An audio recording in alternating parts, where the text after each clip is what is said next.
the limitations are mental limitations. They're psychological and emotional limitations about what it is we're allowing ourselves to see about the nature of the universe.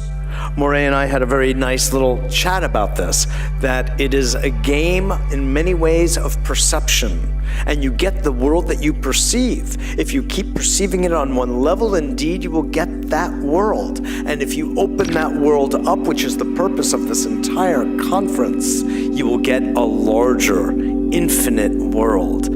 Okay, without further ado, I want to bring on Judy Wood and get down to some more brass tacks so we can progress our evolutionary thrust in today's afternoon. Judy Wood.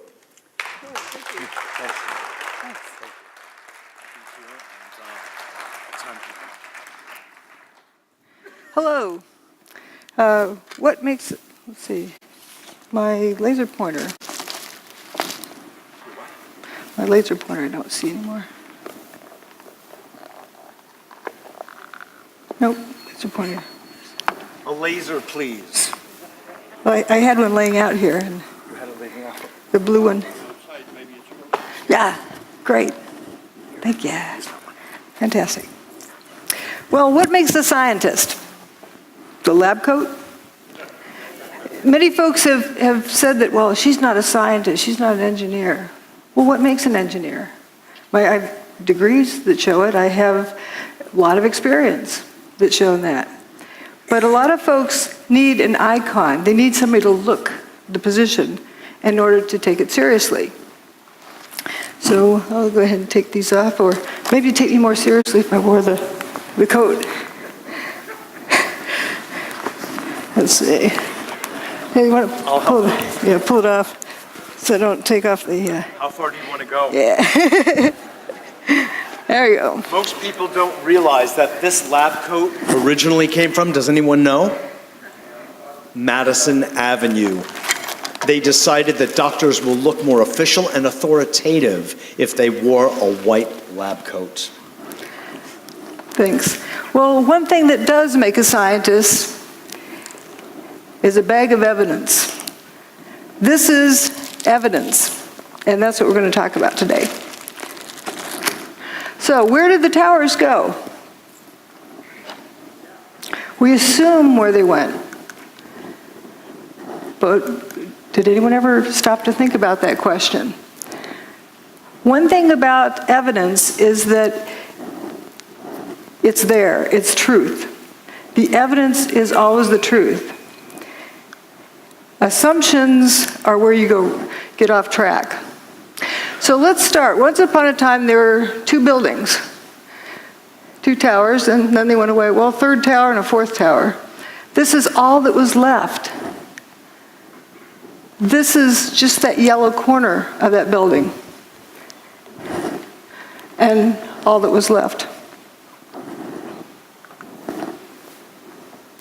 To remind you what was there beforehand, and here's just that little corner is all that was left.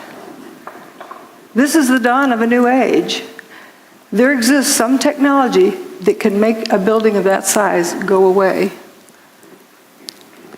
It has the ability to direct energy in such a way to disrupt the molecular bonds. It's also, energy is direct as opposed to being kinetic energy. Kinetic energy like a wrecking ball or a missile or something solid. We're going to go through the data and see that you can eliminate about every kind of kinetic energy weapon.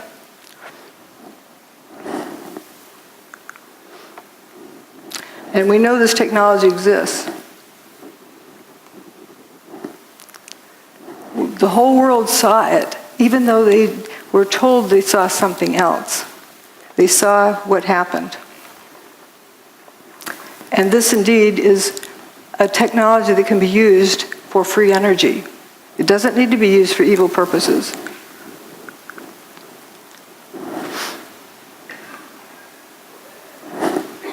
Oops.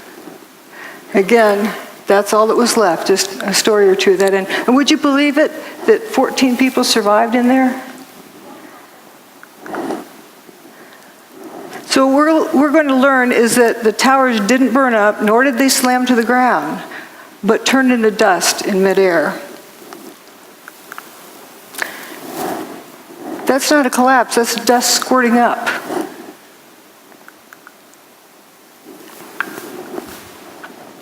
Why did so few people see that? Because they were told to see a collapse, maybe? There's three main things that keep people from seeing what's going on. Problem-solving skills, groupthink, peer pressure, and that they're terrified by the implications. We're going to just focus on the problem-solving aspect. If I tell you the answer is 27, am I right? Well, what's the question? What's the problem I'm solving? If you don't know the problem, how do you know if the answer is right or wrong? You first have to define a problem before you can solve it. And it can be referred to as a syntax error because the order matters. Like when doing this math, are you adding those numbers together first or multiplying these first? You'll end up with a different answer depending on how you group them. The same thing with crime solving or with problem solving. The order matters. So if you start out with a theory, we have thermite or we have bombs or we have airplanes or whatever theory someone has, and they take their pick from this list of things, and then they go cherry picking and searching for the data that's going to support their theory. So in essence, what they've done is determine the problem. But what happens if it was something else that they didn't take into consideration? They'll never get to the right answer. And that actually is one of the key things in a cover-up. You get people arguing about guesses, about assumptions about what the problem is, and they never look at the problem. If you don't look at the problem, you can't solve it. So what they're using is a theory to determine what happened. That's the wrong direction. We have to start out with what happened. You collect data, and the data always tells you what happened. And from that, you determine how it happened. But only after you first establish what happened can you determine how it happened. If you don't know what it is, you can't determine how it happened. For example, look at these beams falling with dust trailing behind them, opaque dust. Let's say you're going to impersonate one of those beams. So you cover yourself with dust and jump off the top of the building. From the ground up, would someone see that dust trailing off of you? No. You need more dust. Okay, let's say you get a couple of armloads of flour and eject it out as you're falling. Can you impersonate this? No, that's opaque dust. It initially blocked out all of the sunlight, 100% of the sunlight, so it was pitch black. It's very dense dust. And you come to the realization that these pieces of material are becoming dust. They're frothing up into dust as they fall. And they didn't hit the ground. But if you didn't know that these turn to dust, and you start out with an assumption, you wouldn't get to the right answer because do you know of anything that could turn a building to dust in midair? Something turned it to dust in midair. So it's important to first determine what happened, then how it happened, and only then who did it or why they did it. But again, we're just going to focus on what happened. The towers didn't slam to the ground. If they had slammed to the ground, there would be over 1 million tons of debris left stacked up in the ground. That didn't happen. Manhattan would have been flooded. Well, as we'll see, the towers were built in the Hudson River with a dike around them. If you slam 1 million tons of debris down onto the dike, you're going to break it. Didn't happen. And if you slammed 1 million tons of debris to the ground, it's going to make a thud. The seismic signals did not reflect that. Those are the 3 biggest issues, but there's a whole lot of others as well. But we'll focus on those initially. The lack of debris, the fact the bathtub wasn't damaged, and the low seismic recordings. There's all sorts of other things, and toasty cars, of course, is one of the favorite things. And then in the second part, I talk about other pieces of information, other data that shows more about what technology is involved. But remember, you first have to establish what happened. Lack of debris. Again, if over 1 million tons of debris slammed the ground, you'd see a pile of debris left over. All right, you go to work on a nice September morning. And there's Tower 1, there's Tower 2, and you work down here in Bankers Trust. So you're going to go into your office there in Bankers Trust, and then you're going to look out the window and see what you can see. Down here, you look out the window. What's it going to look like? That's looking out that window. Air-conditioned office, looking across the street, and whoops, where did the building go? This is right after 9/11. Tower 2 is basically missing. Tower 1 is missing over there. I think everyone would have to agree there's not enough stuff left piled up on the ground. So again, we were looking out there. Now we're going to look the other direction. And there's this main body goes missing. Just the north wing is left. The building just went missing. That's building 4. It was a 9-story building.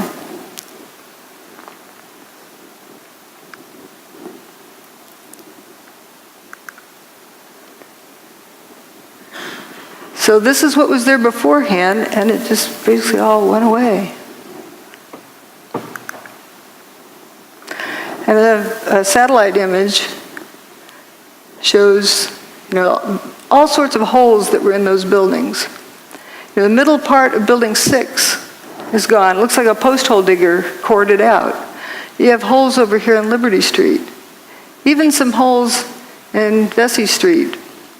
And notice again that north wing is remaining, but the main body's gone.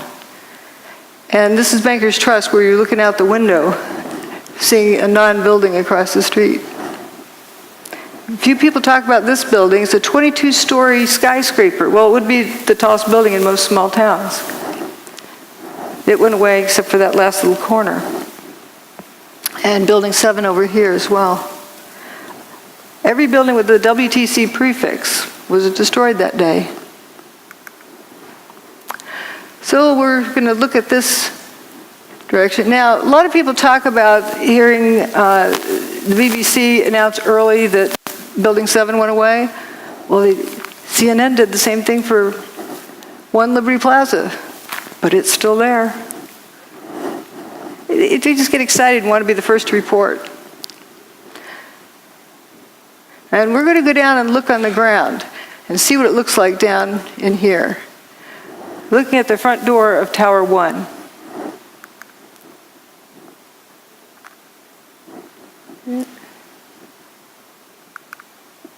So here we are down on the ground. There's Tower 1, the north and south walls. Ambulance that was parked in front of the front door of Tower 1. It doesn't look clobbered by anything. This picture, I believe, was taken on 9/11, later in the day. I don't see any big steel beams on the ground. There's aluminum cladding. The towers were built with steel columns on the outside that were covered with aluminum cladding. And you see the aluminum cladding. The ambulance looks pretty good. This was the day after 9/11. Peter Jennings in the studio. Do we have sound? Uh-oh. Well, what Peter Jennings is saying is, George, we got it. And have you been able to Start again. This is Stephanopoulos is down in Lower Manhattan today. George, I don't know if you heard a little earlier me raise this question, which was actually raised by ABC's Jackie Judd as we look at these areas down below and the video of where the towers used to stand and where is all the rubble gone. And have you been able to, is there any way you can answer that question? I'm sorry, Peter, I didn't get the question. Okay, I apologize. Jackie Judd and several other people keep asking us, when you look at where the towers used to stand, there is surprisingly so little rubble. Where did all the rubble go?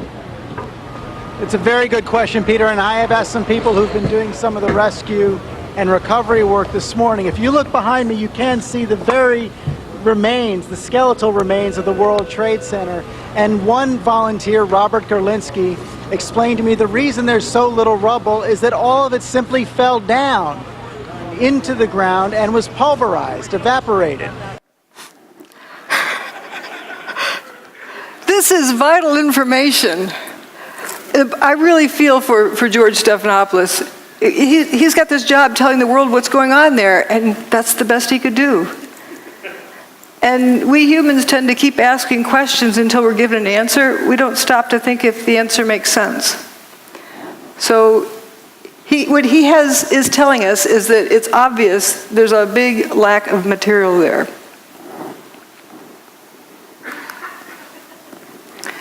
And here's an elevation map of what was left.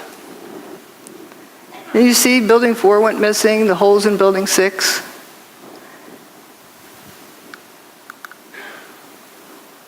Here's a firefighter in Stairwell B. I heard this very, very loud noise above me. It was just a tremendous roar. Right down here, while that picture was taken. It was above, and it sounded like it was coming towards you, and then the wind, a very, very fierce wind, and my helmet, it started lifting me up off the ground, and so that's when I crouched down. The next thing I just crouched down. I got to the corner of the staircase by the railing, and I just got as small as I could possibly get. Because I'm not a big guy to begin with, so fortunately I'm not. So I got in and I literally, I guess the best way to describe it, I tried to crawl into my fire helmet. That's what I wanted to do, just to protect myself. And I wasn't sure what was going on. I thought the building might be coming down, and I figured, okay, this could be it, and I was a little angry. I said, so like, damn it, like, why me? Why, it's beautiful. I'm going to die in the World Trade Center on a beautiful summer morning. It's like a little denial and disbelief sets in, and so then I started getting hit with stuff. It was just debris was hitting me, and it went dark, and then the next thing was just total silence, nothing, no wind. No noise, no light, nothing. And then I started hearing noises. I started hearing like moaning, and guys were starting to communicate, yell out. These were the guys I was trapped with. They're calling out, who's there? You guys all right? Blah, blah, blah, and this kind of thing. And I realized there was other people. I wasn't alone, Because when you're alone in a situation like that, it's like existential isolation. It's like, and then when you find out you're with other people, it makes you feel a lot better. Even though you're in a very bad situation, at least there's other people. But then the strangest thing happened. This beam of sunlight came right in on us, like about 8 inches long, but it was clearly sunlight. It was all dirty, full of debris, and it looked like pepper was floating around in it, sort of. But it was sunlight, and I'm like amazed now. It's a 110-story building above us, and I'm looking up at the sun. He was right at the base of this building. But when you came out, you had no idea where you were. There was no way to tell north, south, east, west. It was just the whole atmosphere was full of debris and papers and smoke, and there was no landmarks. There was no way to make a reference point. There was no, you couldn't see the sun anymore. The sun had gone away because the sunlight that had come in, that was gone. And so there was no way to tell which way you were going. He was at the base of this building while this picture was being taken. And all 14 of them walked out on their own steam. Let's see. Here again is where they were. Jay Jonas was one of the ones with them and said, I looked and said, guys, there used to be 106 floors above us, and now I'm seeing sunshine. There's nothing above us. That big building doesn't exist. Then later said, these are the biggest buildings in the world, and I didn't see one desk, one chair, one phone, nothing. Another survivor described walking out onto an empty football field. This is from the base here. This is what was there that went away. And that's where another 14 folks survived, in that little stub at the end of that first building I showed. And they had that hole in Building 6 where 50% approximately of Building 6 was missing. And the main body of Building 4 went missing.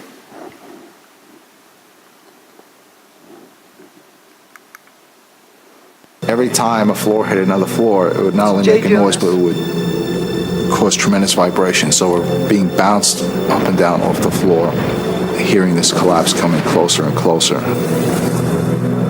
Mickey Cross was caught on the second floor. My helmet started flying off my head. I had forgotten to snap my helmet. So I grabbed my helmet. I guess instinctually I just pulled myself down the corner. The collapse of the North Tower created a massive rush of air.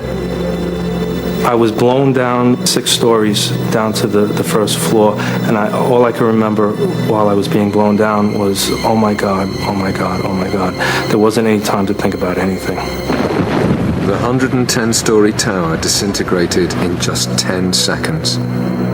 It was that fast, yet for me it was kind of slow motion too at the same time. And I remember thinking to myself, I said, oh shit, this is it, we didn't make it.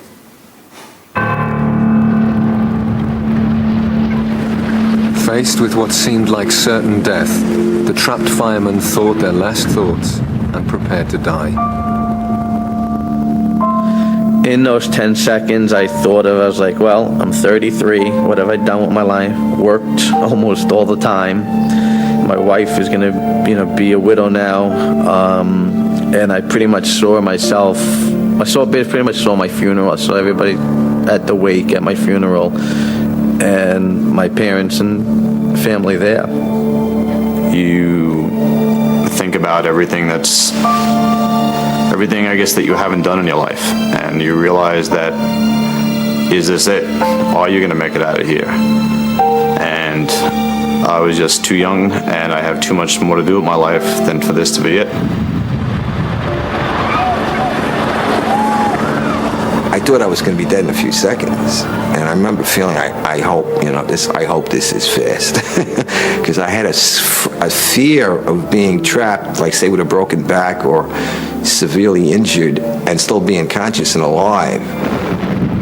It was strange, but I was at peace when the collapse actually started. I said, all right, whatever's going to happen now is going to happen, and I hope it doesn't hurt too much, but the fear was gone. The collapse of the North Tower killed over 1,300 people trapped inside the building. But some of the concrete walls encasing Stairway B had remained intact, and enclosed within them, 14 people were still alive. As they opened their eyes, it seemed as if a miracle had happened. I could hear Mike. I could hear him groaning. I could hear him called out to me. I called out to him. So I knew he was alive. From the neck up, I seemed okay, but everything else was just like pins and needles. I was slapping my leg with I'm watching my arm hit my leg, but I can't feel it. I had my flashlight on my side, and I looked at my hands and looked at myself to see if I was bleeding or anything anywhere. When he heard noises around him, Captain Jay Jonas realized he too had somehow survived the disaster. I wanted to know who was still alive. And I started calling them out by name. All of the people in their group survived. That's a nice happy ending. But the descriptions they gave were not of a building falling on top of them, were not of bombs exploding around them. It wasn't high heat, they didn't get cooked, they didn't get squashed. The building just turned to dust above them. So we're going to look now at what was left. If we go down below the ground in that corner, well, here's what it looked like. The building indeed, the main body went missing, just like it was sliced off there.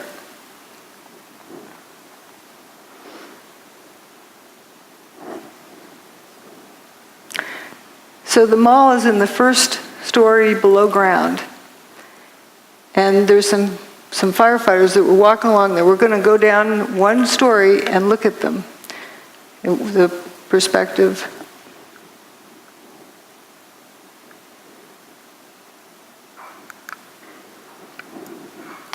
Here they are. That's right under that area. It's a little bit punched in down here, but you can read Innovation Luggage, Hallmark cards, so you know right where they are.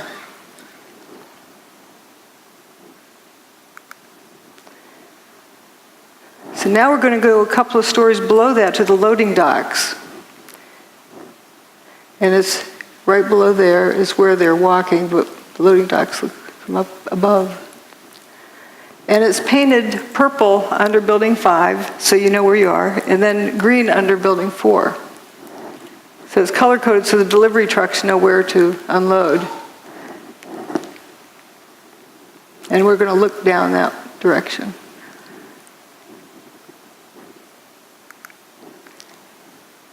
Just after 9/11. Listen to the echo in this audio clip.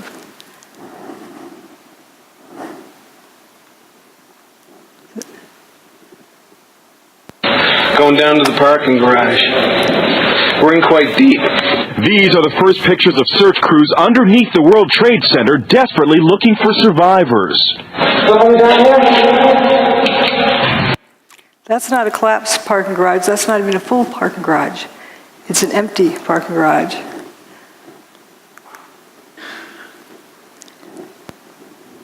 And we had this left. You can see remains of Tower 1. Stairwell B where those guys survived, and it's all at ground level. There was a lot of dirt brought in. We were able to move 120 dump trucks out of the city last night, which will give you a sense of the work that was done overnight.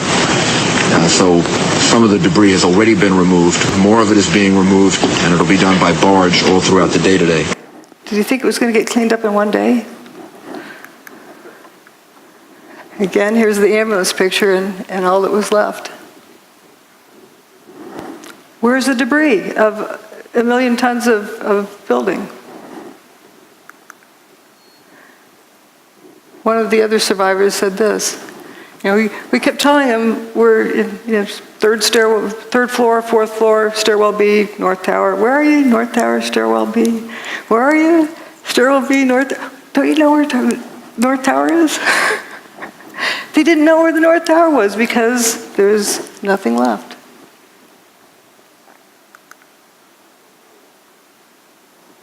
And do you blame them?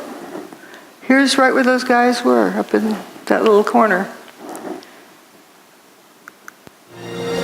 Hundreds more firemen were now arriving at the disaster area, but Captain Jay Jonas's Mayday messages were still not getting through. Trapped down in the remains of Stairway B, there was nothing else Jay could do. We realize we can't get ourselves out. And that's a big mental leap for a fireman to take, because we're so used to being the people who are going in to rescue someone. Now, the roles are reversed, and you realize you're helpless yourself. But with the survivors buried alive beneath a debris field that extended over 16 acres, it seemed they would need another miracle to save them.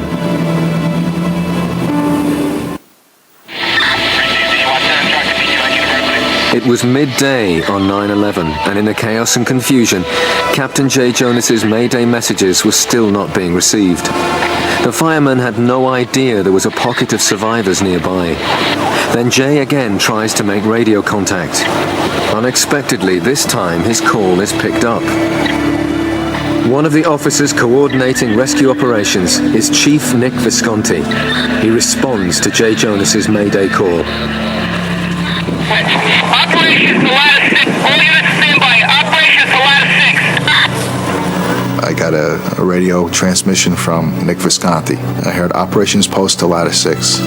Operations Post Talata 6. This is Jay, where are you? Okay, 10-4. North Tower, stairwell B as in boy on the second floor. But the location Jay gave was unbelievable to them. The North Tower no longer existed. They asked for his location again. He asked me that a couple times, and one time he asked me that. Somebody else got on the radio and said, "Where's the North Tower?" I remember somebody saying it, "Where's the North Tower?" on the radio. And I said, "Oh shit." I says, it's not good.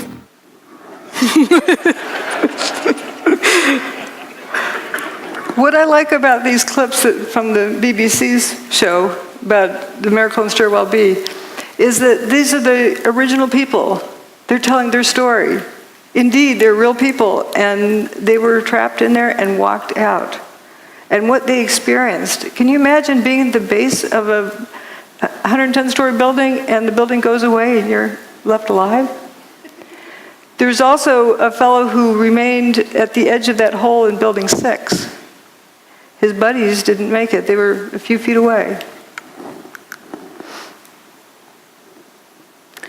There's Stairwell B. And just to look at the amazing aspect of this, you get the bare sidewalk over here. Building 7, a 47-story building, didn't even fully spill across the street. If you had a big building coming down like that, even with explosives in it, it'd be like machine gun fire on all the adjacent buildings. Didn't happen. And this dome doesn't look clobbered. It's right across the street.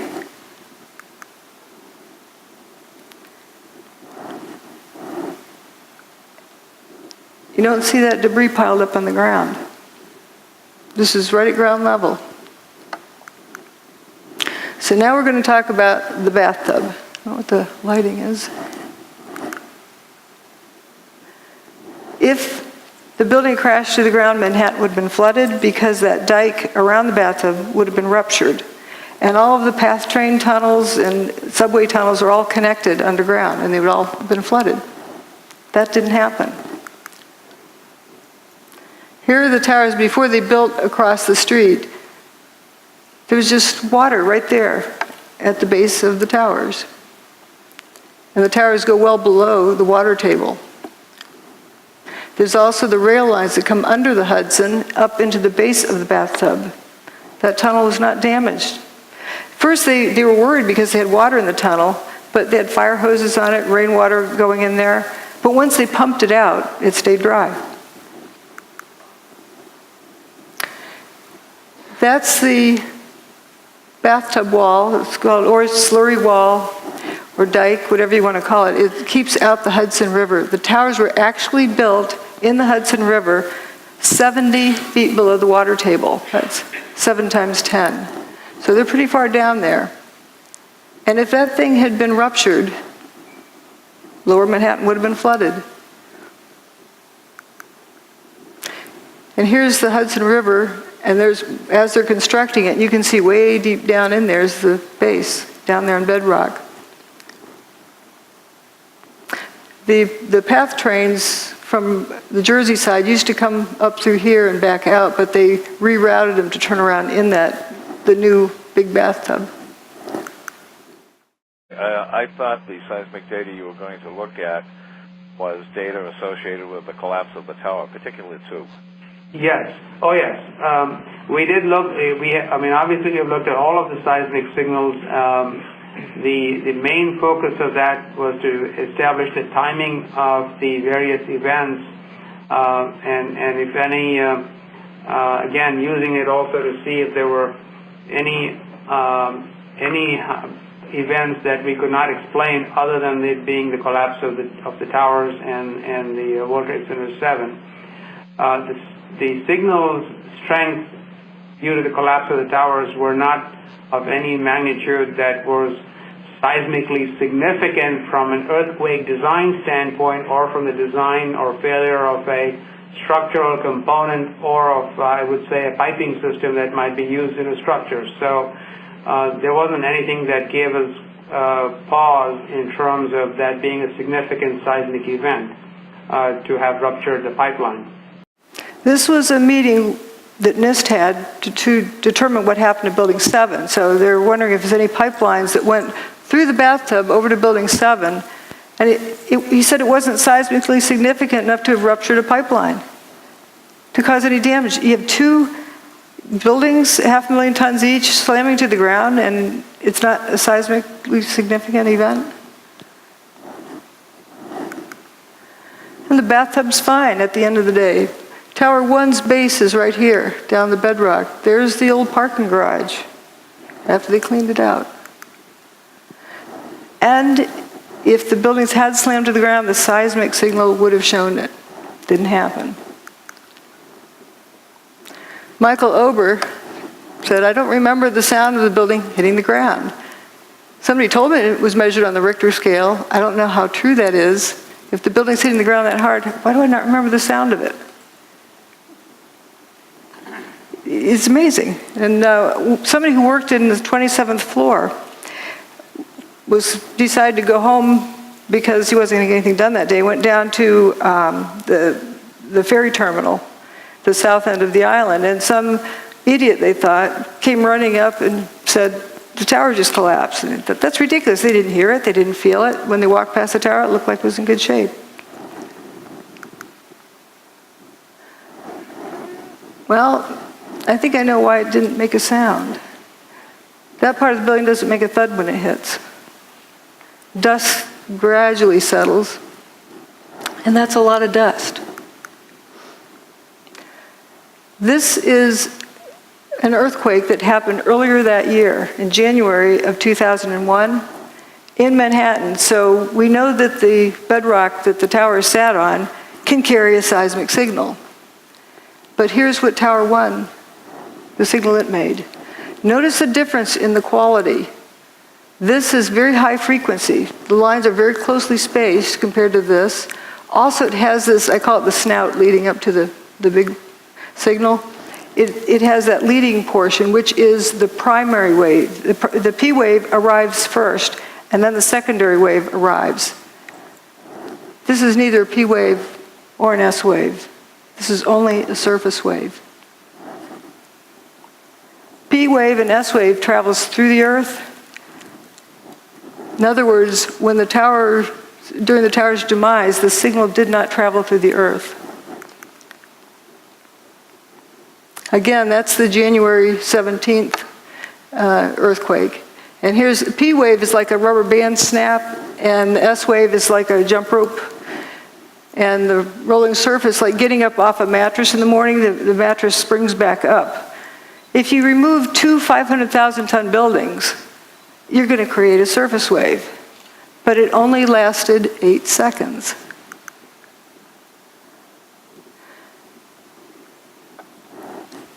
You know it takes 9.5 seconds to throw a bowling ball off the roof of the towers and have it hit the ground?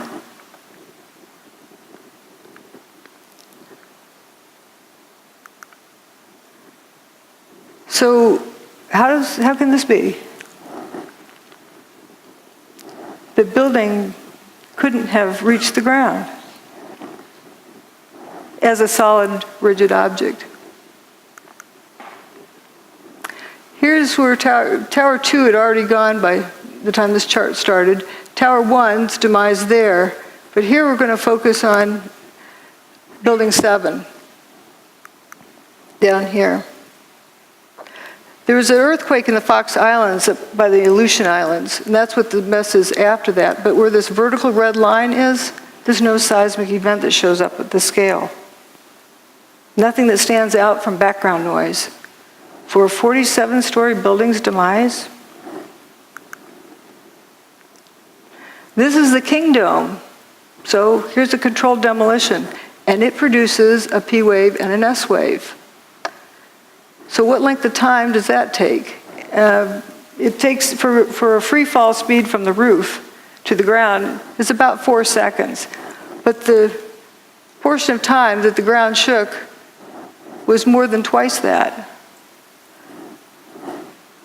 So that doesn't answer the question either of what we saw. And with Building 7, what is very telling is that they calculated when the P wave and the S wave should have arrived because they could not pick it out from background noise. They couldn't even pick out where the surface wave arrived at one of these stations. So there's 5 different stations reporting, and they had to calculate when the S wave and P wave would have arrived, and it was not there. The signal did not travel through the earth. So if we have Seattle King Dome, we're going to look at things relative to that. That made a 2.3 on the Richter scale when it was blown up by controlled demolition. And we have these 2 towers. Let's say for Tower 2 was the first to go. So if we turn it to dust, all but the bottom 16 stories, and then drop a 16-story building to the ground, we record approximately the same seismic signal as what was recorded on 9/11. Just pretend this rest doesn't exist. And for Tower 2, if you turn it into dust above the 20th story and just drop a 20-story building to the ground, you get the seismic signal that was recorded. And for Building 7, it's all but the bottom 2.5 stories. Where's the rest of the building? Makes it 0.6 on the Richter scale. That's like a jackhammer. It should have sounded like it was raining dump trucks. You know, big dump trucks go down the road, they wake you up at night because they vibrate the ground. So we've talked about these 3 things. Now we're going to talk about dustification and lather. You'll notice I use a unique language. If you don't know what the phenomenon is, and you use the name of a known phenomenon, that's wrong. You're misleading the direction the information is going in. You're calling something like fire when it's not fire. That's why I use the word fumes, because if you use smoke, you're assuming the cause to be fire. If you don't know what the phenomenon is, better not use a name of a known phenomenon. Well, what happened to these buildings? That's a phenomenon we've never seen before. It needs a new name. I call it dustification. The buildings turn to dust. It's not a difficult word to remember either. And often I use names of food, you know, like Cheetos or something like that. You're not going to confuse this with food. It's better than using characteristic 493-7A. You're not going to remember that. But we're going to talk about dustification. As we talked about before, this is turning to dust as it falls. People often see these squirts ahead of the collapse wave. But what was that? If it's bombs, you'd see a flash and you see a whole lot more of them. But if you have the whole building turning to dust as it comes apart, what about the water tanks that are distributed throughout the building? They're going to get weaker and weaker as they're dissolving until they suddenly give way. And I'm tempted to believe that might indeed be what that is. We don't know. But if you got that whole building down on the ground in like 8 seconds, let's say 9.5 seconds just to give it some extra, it would have to be squirting out here at the base at a minimum of Mach 1.5. The air from the middle to get to the outside is like Mach 2.5. For sure, all of the adjacent buildings should look like they were machine gun fired. That's a lot of stuff to squirt out of the way. And that's assuming the building took, 9.5 seconds to come to the ground. So you just have this couple little puffs. Something's not right there, too. Now, people who say, okay, we heard, they claim they heard explosions. And so therefore, it must be bombs in the building. They're starting with assuming what did it, and then going back to assuming what problem they're solving, instead of determining first what happened. Well, if you recall, blasting zone ahead, turn off cell phones and two-way radios just in case it triggers something. How are you going to get everyone to unknowingly turn off all their cell phones in southern Manhattan for weeks ahead while they prepare the site? But there were sounds of explosions. Bombs go boom, but not everything that goes boom is a bomb. Think of putting an egg in your microwave oven. Turns out there's a lot of folks who talked about these Scott packs exploding at ground level, sitting on the fire trucks. There's a lot of testimony here. We don't need to go over it, but there's various firefighters who talked about hearing these Scott tanks exploding. Now this is slow motion of Tower 1 coming apart. And you notice this, there'll be some column that starts falling down this corner.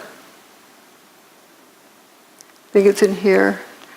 And we're going to follow it down and watch how it just turns to dust completely.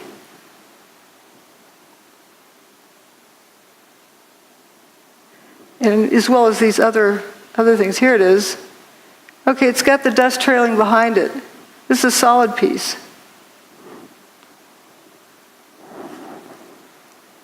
It's like ice cream melting. It's going away. And if you focus on various other parts, you'll see the same thing. There's no sound with this. This is a high-speed version. You can see that piece again. And these big chunks over here. So you see it's turning to dust as it comes down. And we're going to go look down on the ground right next to where this was coming down. This is the Verizon building here. Whoops, right here. And we're going to look at the corner right below there.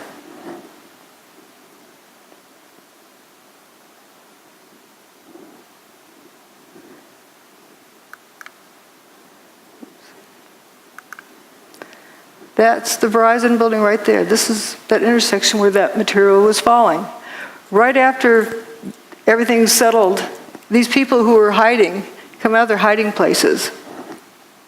And they're probably in awe. There's, no building here. You can see sky. Looking at the body language, the guy with his hands on his hips, arms folded, arms at side, they're probably in total amazement and shock and just bewildered. I call this picture the Twilight Zone because they probably felt like they just walked into the Twilight Zone. A bunch of cars went into spontaneous combustion, apparent spontaneous combustion up here with a sea of unburned paper in between. And here's that toasted car lot. But we're going to look at various directions of watching this dustification. There's a cluster of core columns that remains here. Watch what happens to them.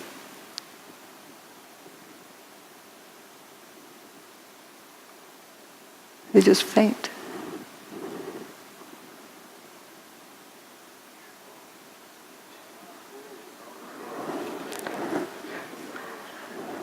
I believe that's the upper part of where those firefighters survived in Stairwell B.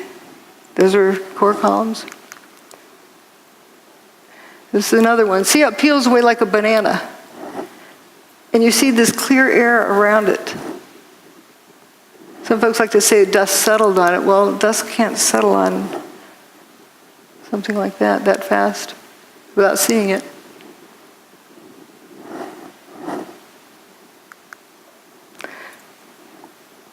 And there's from across the river, you can see those two. And then there's a sequence from the northern view. And my detractors like to say, oh, it fell over. And because the dust was so fine, it hung in the air. Well, if the dust is so fine it hung in the air, how could it be settled instantly? on these vertical columns. We saw how it was peeled away like a banana. But it comes a point where it's no longer a crisp boundary and just turns to dust. I call it dustification. I mean, where have we seen it before?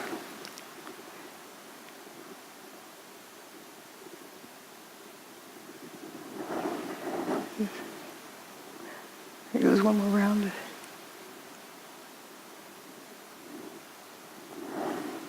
But you're told to see a collapse, so you tune that out.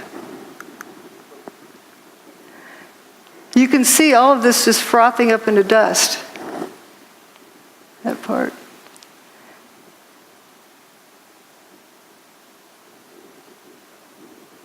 And it's also blowing downward.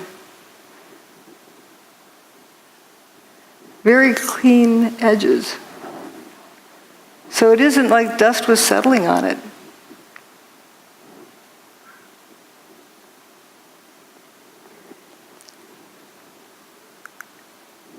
And another part of it, this is further up than this image, because this is coming down close to this building. But notice there's some chunks that go missing. And notice the dust kind of squirting out the ends of those pieces. You can see it trailing. So the reason why it didn't, you didn't hear a thud when it hit? Lather is a term I use when it looked like another unique behavior pattern, but I think lather is just the part doing the same thing that this is doing, but doing it in place.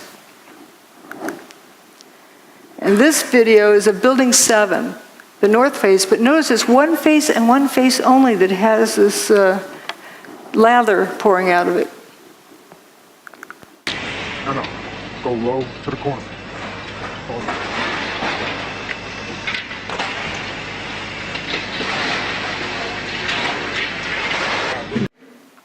Notice it's spiraling around. And if it was smoke from a fire and it really needed to get out, why isn't it coming out these windows? If there's a traffic jam, why does it take the path of least resistance? The wind that day was 7 or 8 miles an hour. No, go low to the corner.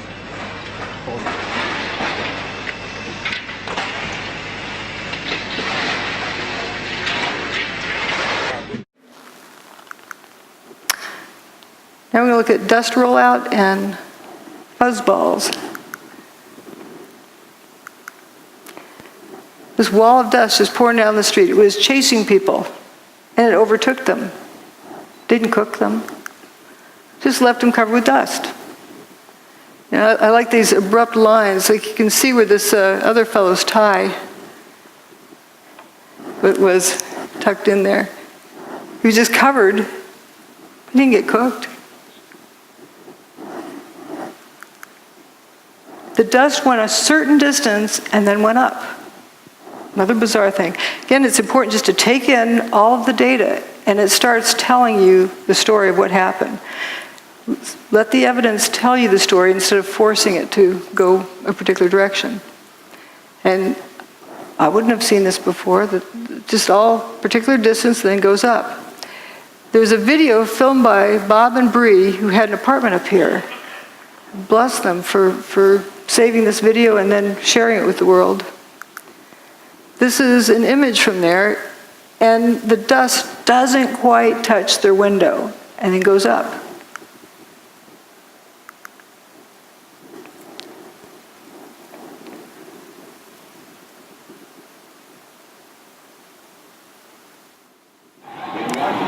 Oh my God! Oh my God! Oh my God! Oh my God! Oh my God! I told you! Oh my God! All these people! Oh my God! Oh my God! Oh my God! Oh, it's awful. Oh baby, hold the leg. really? Oh my God. Come on, let's go to the other room. Let's see how it's starting to. Is this dangerous? I think it's just smoke. There's no danger of other buildings.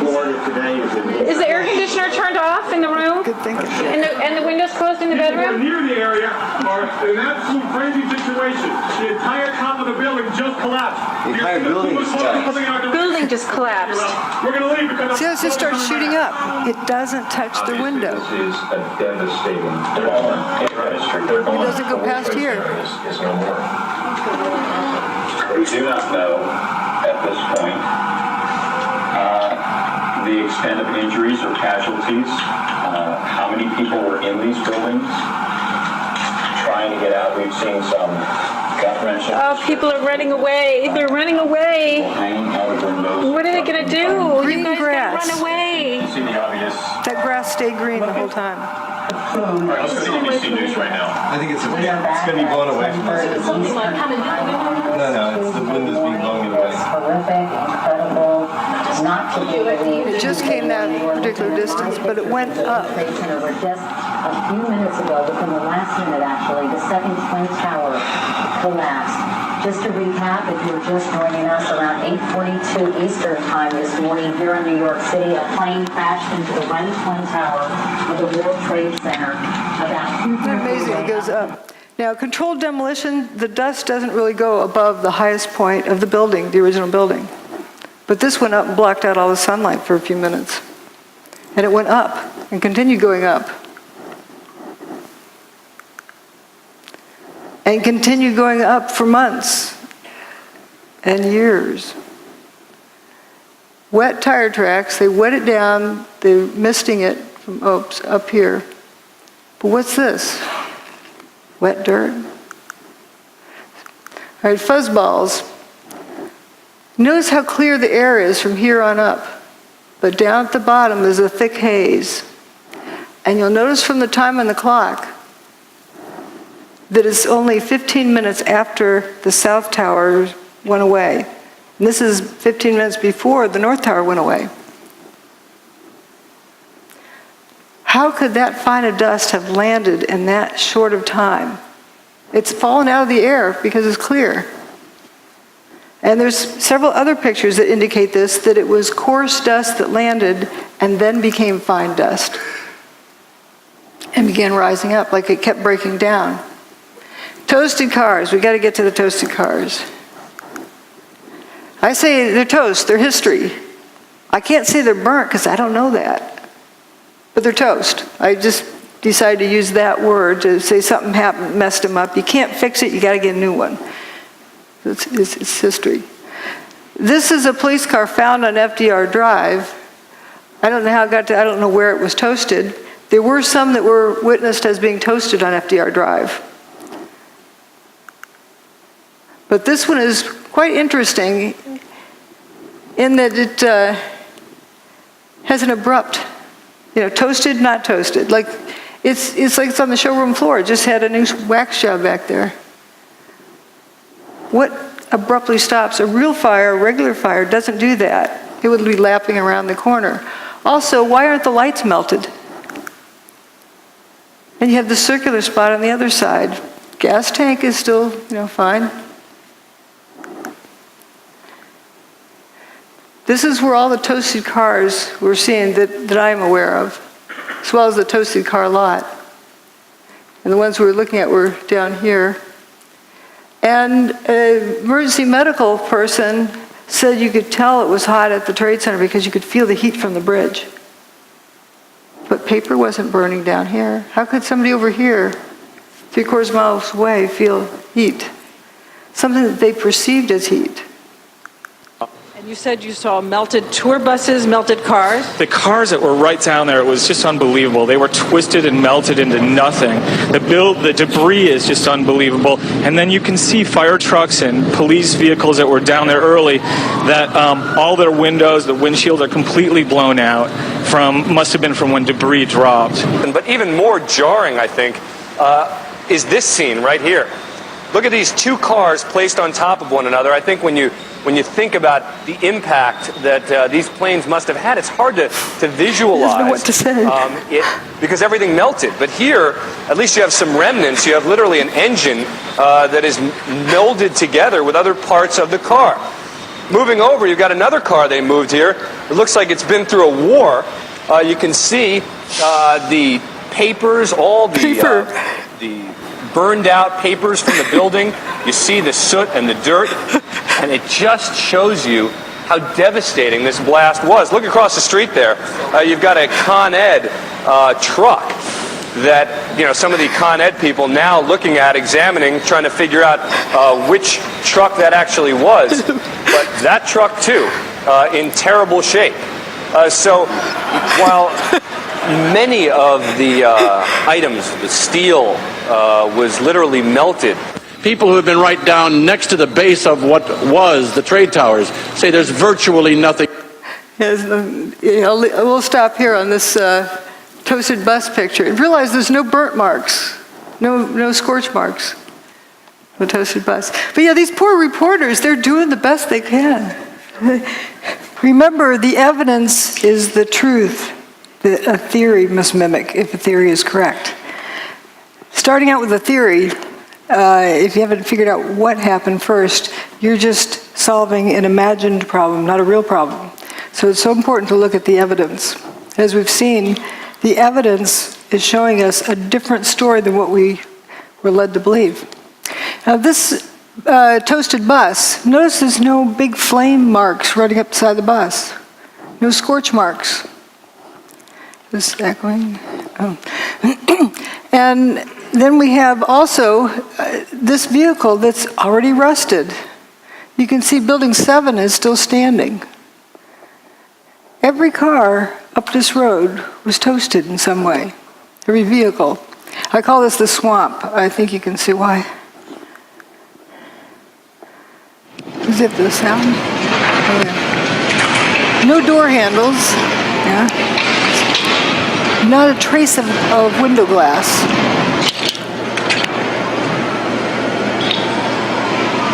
Just gone. Go, let's go. Go. 3, 2. Oh, man. More debris falling from a nearby building, the World Trade Center. We're at West Broadway and Barclay. Very difficult to breathe here, but look around. This must have been ground zero where this thing blew up. Car after car after car, buses completely obliterated and burned straight down to the steel. Behind me. He was describing it the best he could. Here's more of that street. And notice no door handles. Now that in itself isn't surprising, but we're just noticing the patterns. It seems that door latches, trunk lid latch, this door, door latches and door handles were completely gone. Also, this looks like it was sandblasted, ready for a new paint job. Not a trace of window glass left in that. And that's what seems to be a trend with the toasted vehicles. Something happens to the engine compartment too, like this one down here. And notice again this distinct, abrupt line between different parts of the car. Now, often folks say, well, that's just like any old burnt car. Here are burnt cars up at the top. Notice these rings of burn marks around it. And burnt cars also have remains of window glass. See, this is clean down here. And here we have traces of window glass left. And of course, there's a lot left there. But the ones at 9/11, there's not a trace. The ones that are seriously toasted.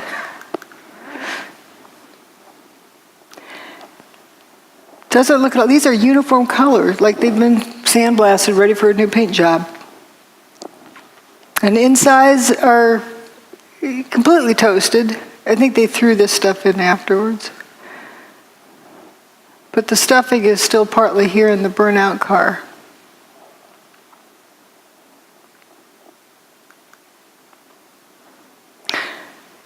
So there's a bunch of cars that appear to go into spontaneous combustion up in that parking lot. And we have various views of that, and my detractors often say, well, the cars were towed, they were burned elsewhere and were just towed through junkers. But we have photos of them before, during, and after. Now, here's the toasted car. See how it looks like this flame coming out of them, but the sea of unburned paper in between. The building's over here, the towers. And here again is tower still standing. And there's the untoasted cars that haven't been toasted yet.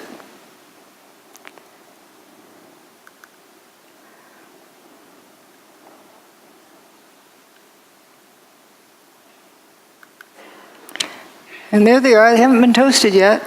They're still in good shape. I actually thought this car was white, but I was surprised to find it was black.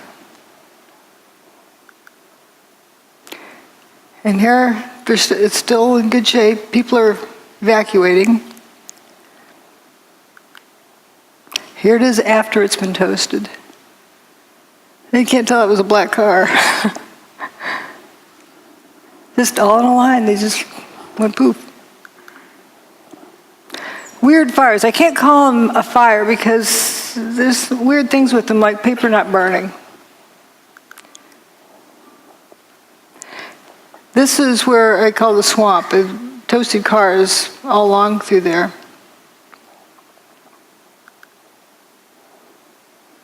And the fellow who came out that door, he's probably the one that left it open, walked up West Broadway, and it was pitch black. And then he said, thank goodness the cars started lighting up, because then he could see where he was going. He walked out of there up to intersection C and turned over towards D. And intersections along there, paper's not burning. Here's the firefighters going for a lunch break. They come, doo-doo-doo, you know. They don't seem at all concerned that they're walking through this fire. They aren't worried about a car blowing up. Now, this is an interesting picture. Often we were shown this by certain individuals who would say, see, molten metal. But wait a minute, what's really going on here? This is an igloo cooler and a trash can that aren't melted. If this is white hot, then it's got to be, hot enough that it's going to melt this aluminum. Aluminum melts at around 660 centigrade, and it's a kind of barely a beet red. You have to be like 1,000 degrees centigrade in order for it to glow. So when aluminum's glowing and it's not a puddle, something else is going on.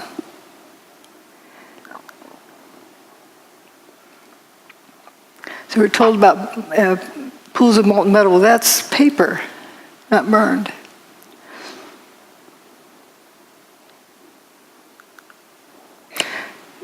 Aluminum is blood red when it melts. Whoops. I don't know what that is.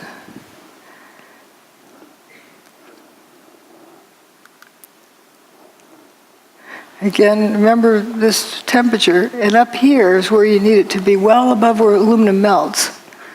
But you see, this aluminum cladding appears to be glowing on the end. This corner up here. And you get these, I call them Cheetos. And in case people don't know what Cheetos are, the orange thing on the ground, and you're not going to confuse that with a piece of steel, but there's these little things that look like Cheetos that are glowing. Pretty strange. Videotapes the firefighter reporting molten metal like a slurry or a steel mill or a volcano. Those are quotes. Giant pools. What about the pictures of them dragging oxygen hoses all over the steaming supposed hot metal? If it were that hot, you wouldn't dare do that, would you? Would you? Well, we do have the infrared photos of the molten metal. Well, again, what melted the metal? Was it heat? Or was it something else? Here on this thermal map that is so often quoted, point E is right next to where building 3 had been. Here's point E. According to the measurement there, it's supposed to be 819 Fahrenheit. That's above 212, the word water boils. This guy doesn't look like a boiled chicken. Yeah, how hot can that be? So the color in that map meant something else. It wasn't temperature. And nice bushy trees didn't melt, or didn't burn, neither did the paper in the street. But what happened to these vehicles? What happened to his engine? And where that firefighter walked up the street and turned the corner, here's right where he turned the corner. Again, you have these Cheetos on the ground, whatever they are. What's strange is the fire on the side of the van in front. And again, it was of different contrast. You can see it's just on the side of the van. What's burning?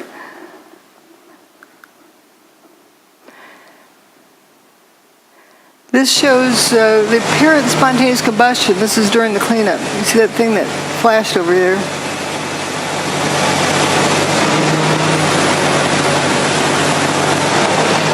I think there's another slow motion clip of it. We'll see it over here somewhere. Oh, there it goes. Just apparent spontaneous combustion.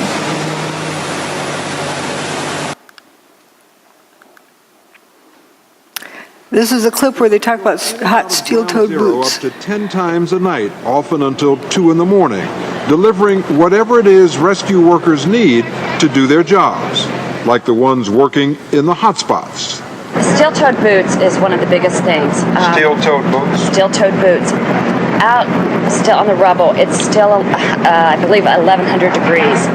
The guys' boots just melt within a few hours, and they're burning their feet. That story was repeated again and again and again. People assumed it was proof that it was hot. When my steel oven melts, the turkey inside is more than well done. So how can you have steel-toed boots melting and there's no reports of burned feet? How I hear that is the boots were coming apart. They're disintegrating. Someone suggested it was because of heat. And people just ran with that story. It was the best, the only answer they got to the question, so they ran with it. But something was likely happening to those boots coming apart. But you can't walk around on a barbecue grill without burning, if it's that temperature. Mayor Giuliani. There were fires of 2,000 degrees Fahrenheit below the ground. I could be standing here and you could be standing there. And I could be describing to you, Governor, the site. And then a fire would break out in between us. And it was just by luck or the design of God that we weren't killed. He was standing on 2,000 degree temperature pile. He doesn't mean to be sounding like an idiot. He was describing something that he experienced, and that was the best explanation he could give. Weird apparent spontaneous combustion. So here we are, down to the rolled up carpets. You'll see why I call it that. At the end of the day, you have these straight soldiers here. If you have buckling from overload, doesn't it bend over? Doesn't it bend around the horizontal axis? Why is everything straight? If you overload these outer columns, they're going to bend. If you mash something down real hard, it's going to bow out. Yet what we have, instead of having it bend over, is curling around the vertical axis. Here's a cluster of 3 columns. And this lasagna noodle, see, you can't confuse that with a piece of food, but it emphasizes the fact that this isn't loading that does this. Something else happened to this. This is straight, it curled around the vertical axis, not the horizontal axis. How do you get something to bend more than 180 degrees and not even crack? It's a smooth bend, and it splits at the seams. This is a very interesting one. I'd like to have somebody, an engineer who claims that that's normal, draw me a free body diagram and show me the loading to put on that beam to make it do that. It's not like a rubber band that recoils. If it's hot and it's flowing, it doesn't have the strength to recoil. So how do you explain this crinkling up, like curling ribbon? That's what buckled beams look like. They don't do that. You see through holes there. It just happened that one place. This was found in Banker's Trust. Banker's Trust was determined to have not had any fires in it. So we're going to begin the proof of concept. Okay, here's what we found at the World Trade Center. And here's something that John Hutchison bent.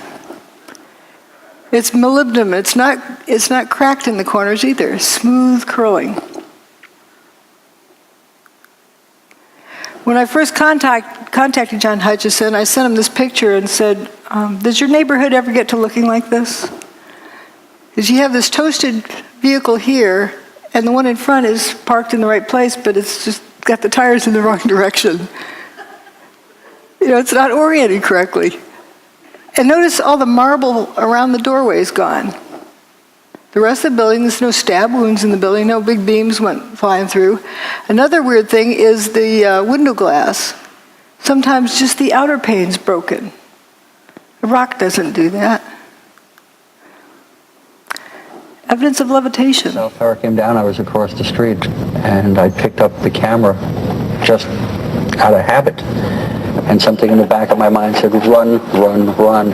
And never in 20 years of shooting in New York have I run from an assignment. But something in the back of my head just said, run.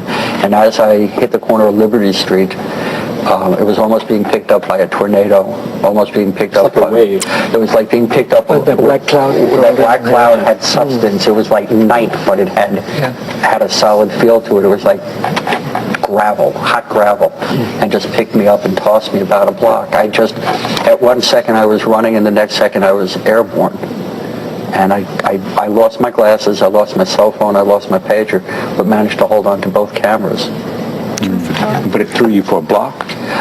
I was back down at Ground Zero last week and walked the area where I have a pretty good recollection of where I was and where I wound up, and it was just under a city block.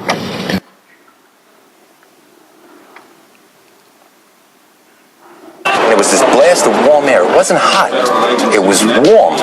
And it picked me up and threw me up against the wall of the building that was...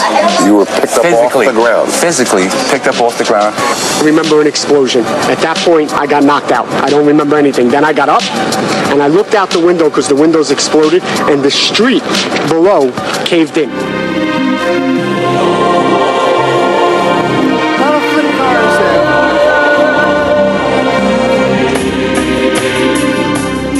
Still in the trees.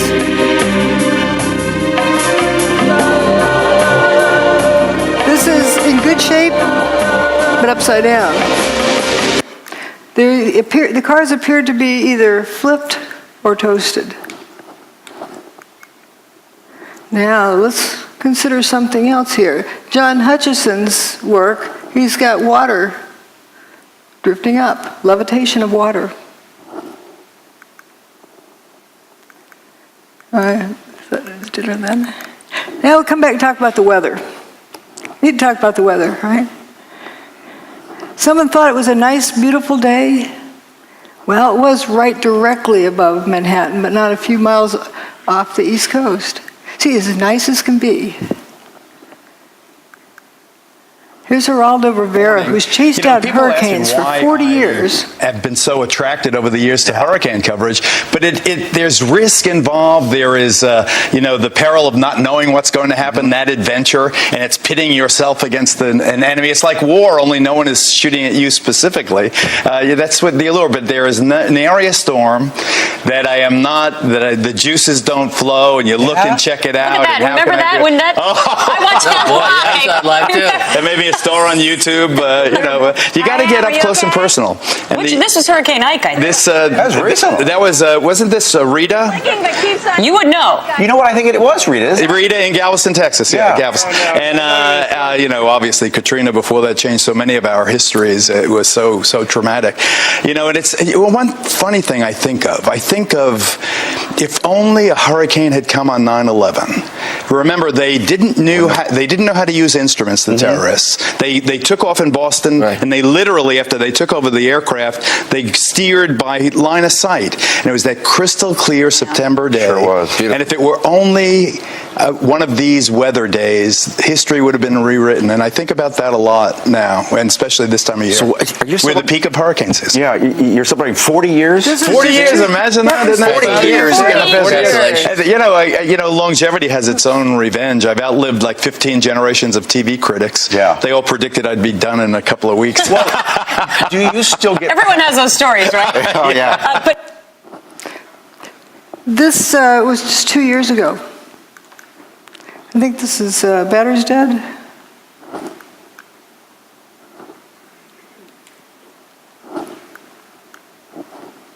No, doesn't seem to advance.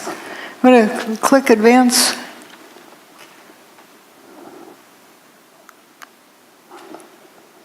This seems to be out of batteries or something. Well, I don't know about that. Here again, you're asking us to deal with a fact I'm not aware of. I never heard about flames or fumes. Fumes coming out of a building. I'll tell you what, let me go to Steve in Florida. Steve in Florida, you're on the air. Go ahead, please, with Dr. Judy Wood. Hi, Joyce. Thank you for taking my call. Am I loud and clear? Yeah, you are. Go ahead.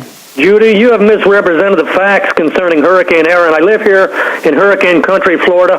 I track all the hurricanes. Aaron hit Corpus Christi, Texas, 15 August 2007.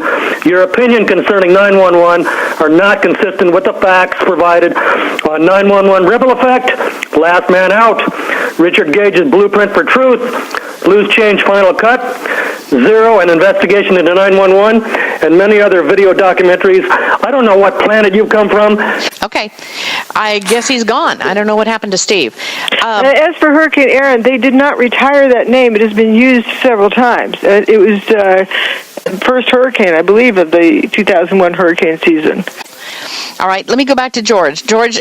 Well, one funny thing I think of if only a hurricane had come on 9/11. And it was that crystal clear September day. Sure was. And if it were only one of these weather days, history would have been rewritten. And I think about that a lot. This is what was shown on television that morning of 9/11. This is where the hurricane was at that moment. See anything missing? This is where the hurricane was, here.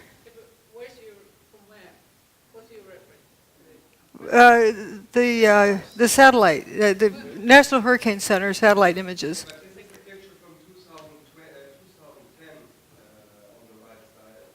That's Geraldo from that time. The rest is from 9/11. Geraldo apparently didn't know there was a hurricane that day, and Joey Moore, a flight attendant on 9/11 who flew out of Boston's Logan Airport just before the fatal flight that left, did not know there was a hurricane either until he saw it on my website. But why didn't they mention it?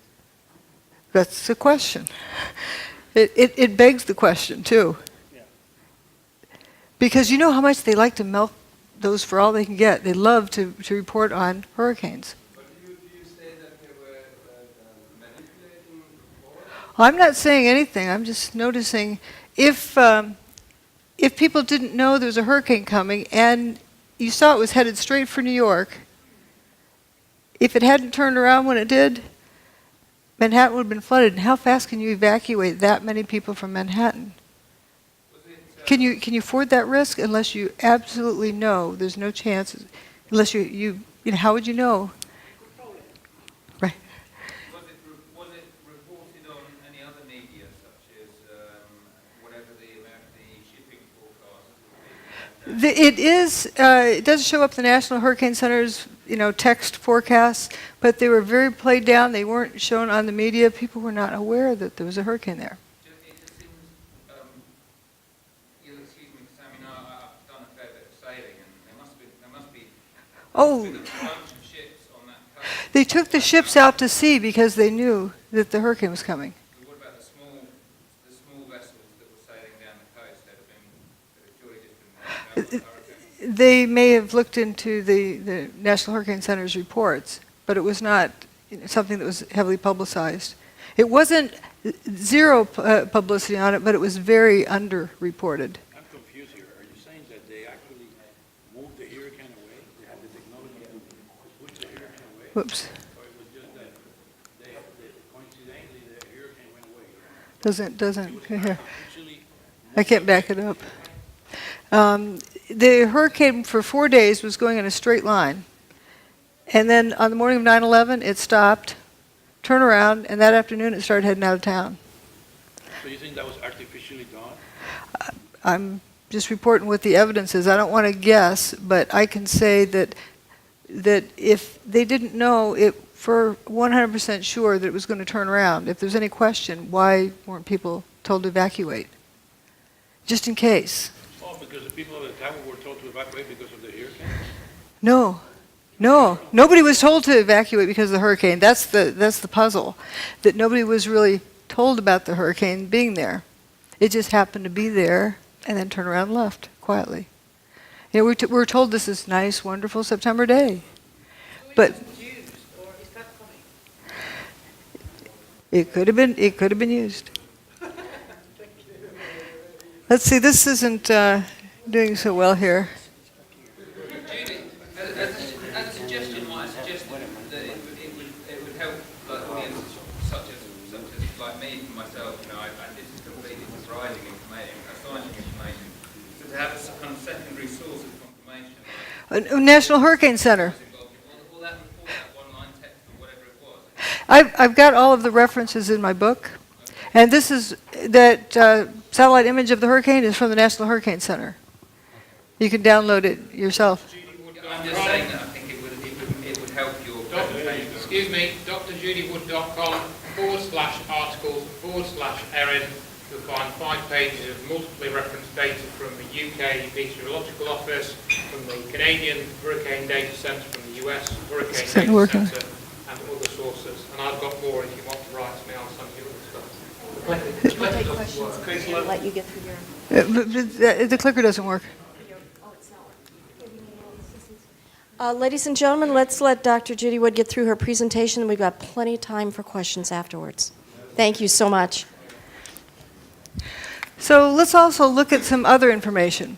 Now, the hurricane was going to turn around at some point. They thought on day one it was going to turn around because it was a high-pressure system moving across the U.S., but then didn't. Well, maybe on day 2 it didn't. Maybe on day 3 it didn't. Maybe on day 4. Thank goodness it did. They had predicted it was going to turn around all this time, but did they really know when?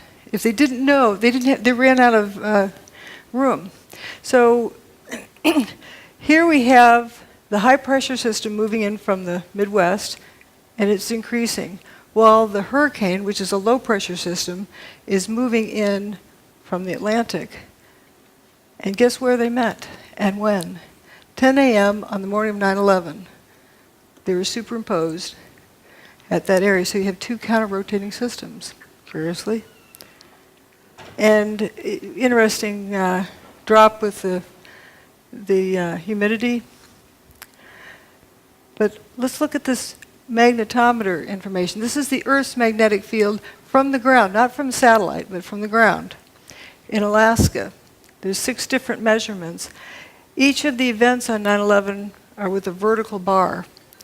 The first one is WTC1 getting an airplane-shaped hole, then WTC2, then WTC2 goes poof, WTC-1 goes poof, and then later Building 7 goes poof.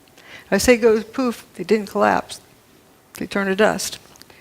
So it's interesting, it's pretty much a steady state and something different happens here. There was a solar storm approaching, but it didn't get to that point until a day later. So there's something else going on here. A closer look, about 20 minutes before WTC-1 got its hole, that's the North Tower, they started wandering off of their average value. And as soon as WTC-1 got its hole, it reverses direction. As soon as WTC-2 gets its hole, it goes horizontally. It's like one reversed the other one. Maybe coincidence? And then when WTC-2 goes poof, they start going downhill, but when WTC-1 goes away, it really drops off the cliff, and then things are all haywire all afternoon until WTC-7 meets its demise. The Earth's magnetic field, as recorded at 6 different stations. Again, here's where they start wandering down. There's actually 3 different measurements for when the North Tower got its hole. The 9/11 Commission report, the Palisades seismographic station, and the NIST report. I can tell you which one's right, based on where the turnaround happens. And see how these go horizontally after Building 2 gets its hole. These are the 6 different recording stations. It's just, you know, a curious set of data. Now we're going to get into the proof of concept. I can't say for sure what technology was used, but I can show you something that reproduces all of the same phenomena. Seen this guy, Nikola Tesla. He can generate all of these various pieces of evidence, all these different phenomena. So can John Hutchison. When he tried to replicate the work of Nikola Tesla, he discovered all of these characteristics. And all of those characteristics were found at the World Trade Center site. Let's notice this metal luminescence without heat. You know, hot things glow, but not everything that glows is hot. George Pigott got a patent just about 100 years ago, a little over 100 years ago. Levitation.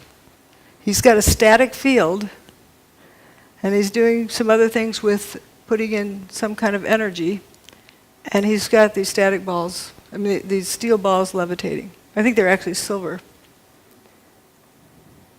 And Thomas Townsend Brown also looked into the same area about using electricity.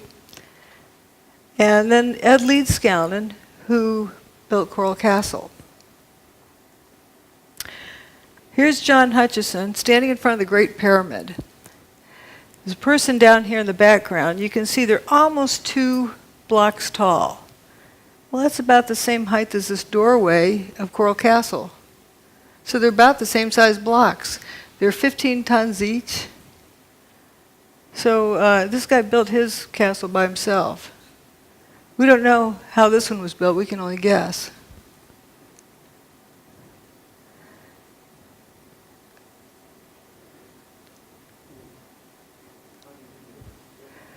Well, let's look at how John Hutchison's more of work here. This is an iron block. It's 2 inches by 2 inches by 7 inches tall, solid iron block. And when he puts it in his system, it buckles over, and you can see some fuming here. And it actually is colder to the touch at the end of this. And here we get to see it happen. And we're going to compare it to the fuming door handles from 9/11.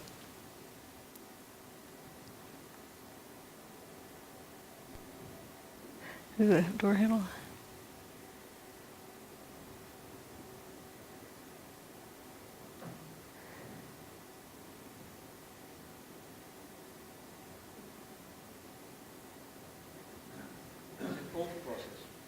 Yep, it's a cold process. Solid iron. And this fuming, which is interesting. You know, the car window is broken open here.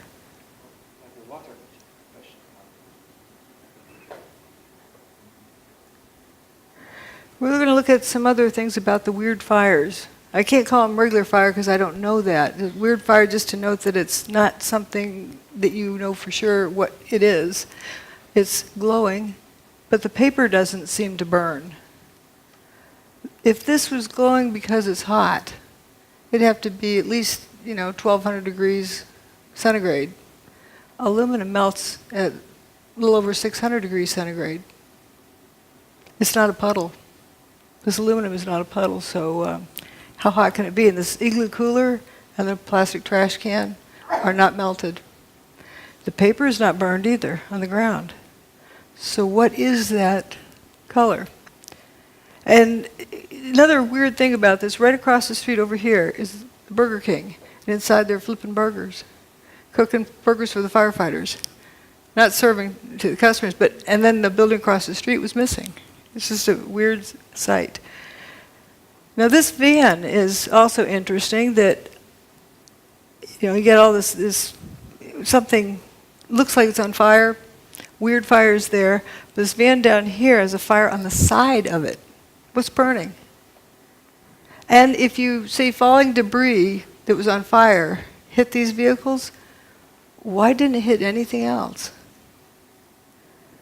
And how's it, under the vehicle? It's just very strange. This Park Place is several blocks north. Now here's John's boat experiment.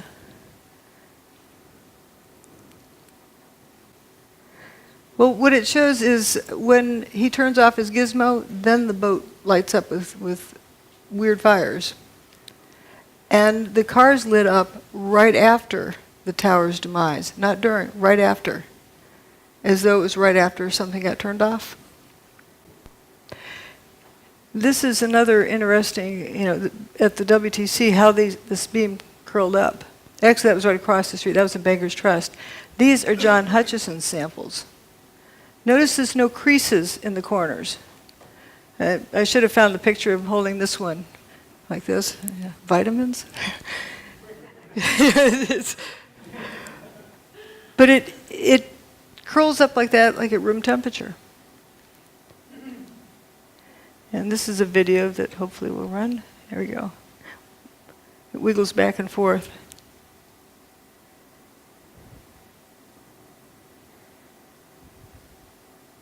Now watch this thing. It's going to come apart in here. It's starting to come apart.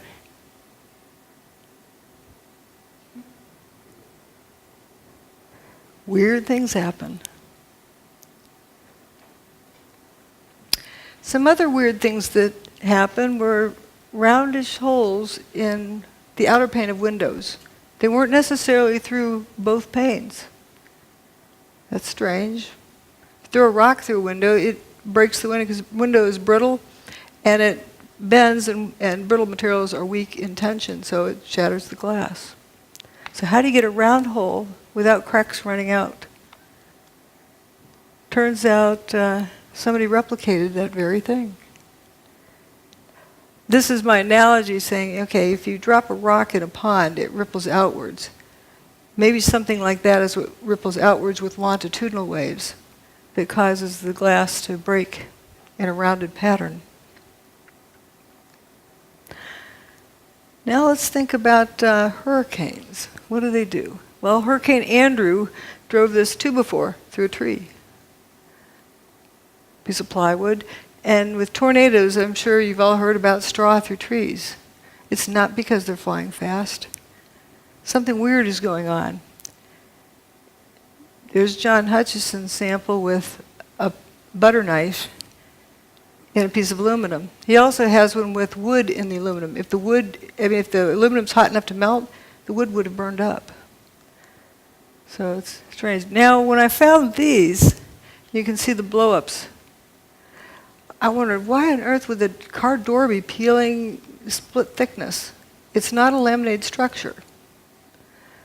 Didn't know what that meant, but it was definitely a category of data, and I put it aside. Later, when I found John Hutchison's work, wow, he can peel open extruded aluminum. That's not laminated, it's extruded. And we have these coins from the World Trade Center. People like to say they're melted together. I point out that zinc melts before copper does. It also boils before copper melts. So that would likely explode, but it's one of the lowest, zinc is one of the lowest melting point materials. So what gives? Why is this stuff stuck together?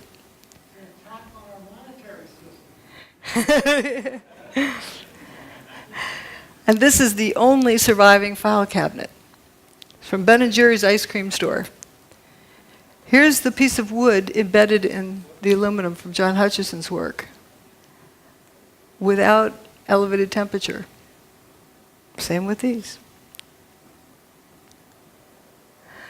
WTC6 with these cylindrical holes in it. Well, here's John Hutchison's aluminum sample with cylindrical holes in it. It's as though there's a pencil line in space around which material at the same radius is dustified. And if you had a lot of those vertically here, you would end up with dustified cylindrical columns. But there's no way you could get a drill in there and turn it sideways. It's parallel to the surface, and it just starts right here. The end of this bar is solid. Let's look at some other similarities with hurricanes. Kind of like a big Tesla coil. And come to think of it, ahead of a storm system, people feel the storm coming. Birds know to head for cover. You can feel the static field ahead of the storm. Here's another thing about storm systems. I don't know if this needs a click or not. This is from this past spring in Texas, where there's a bunch of tornadoes, and you had flying trucks. It went across a transport company, trees flying through the air, semi, the trailers, there you go, a couple of semi, look at that, the beds of the trailers hurling, twirling around in the sky and then dropping down from at least 50 feet high down into the ground. We saw trees, there goes another semi. And it's spinning. It's spinning, down it comes, bang, lands on its nose right down at the ground. Big piece of a tree there that just got hurled up, I believe it was. So certainly we have seen a destructive tornado on the south side of Dallas, still within parts of the area near south of Grapevine, north of Arlington, a possible tornado in the Dallas-Fort Worth Metroplex area, as well as over on the east side of Dallas, in toward the area around the Mesquite area, just to the west of Mesquite and east of Dallas. Those are flying trucks. I would say that's anti-gravity.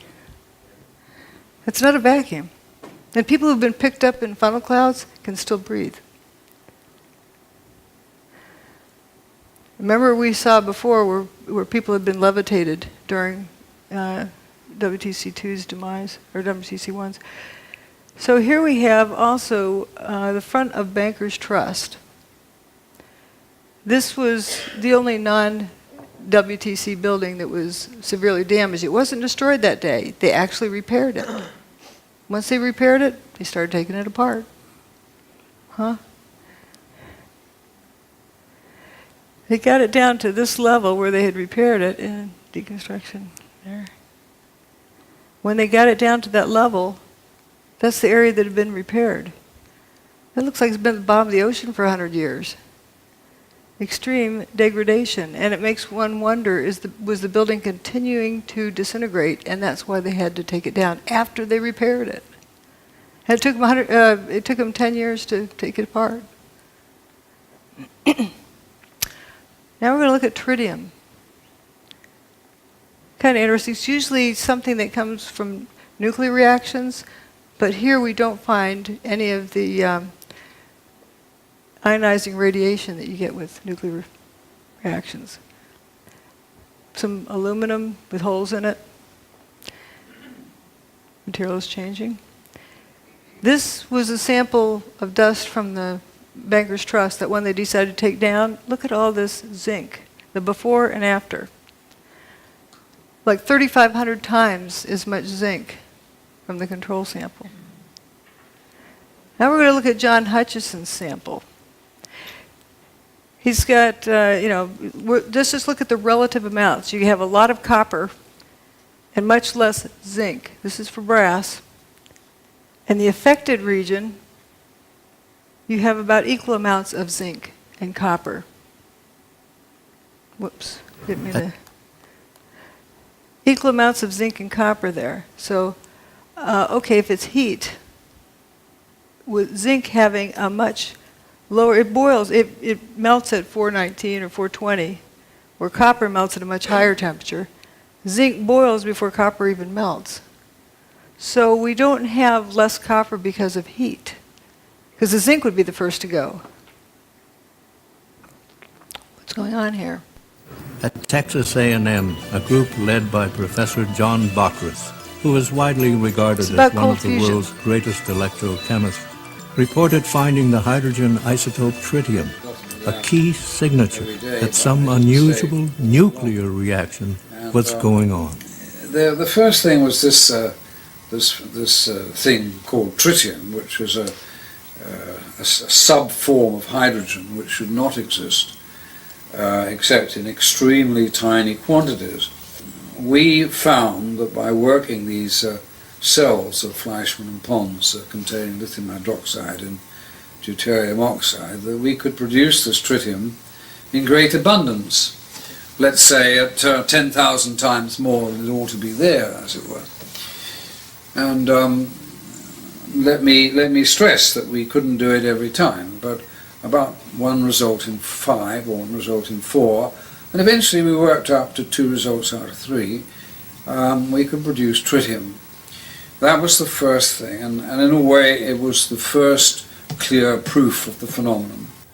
And but the most important and unbelievable phenomenon at that time was the observation of tritium. Back at Texas A&M, Bockris's group found themselves under attack.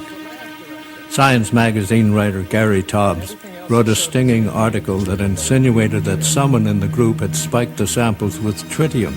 Although unfounded and eventually proved untrue, the allegation effectively dampened Bockris's remarkable claims. But I think the main part was that I had done work which was against the paradigm, and that was what they were really upset about.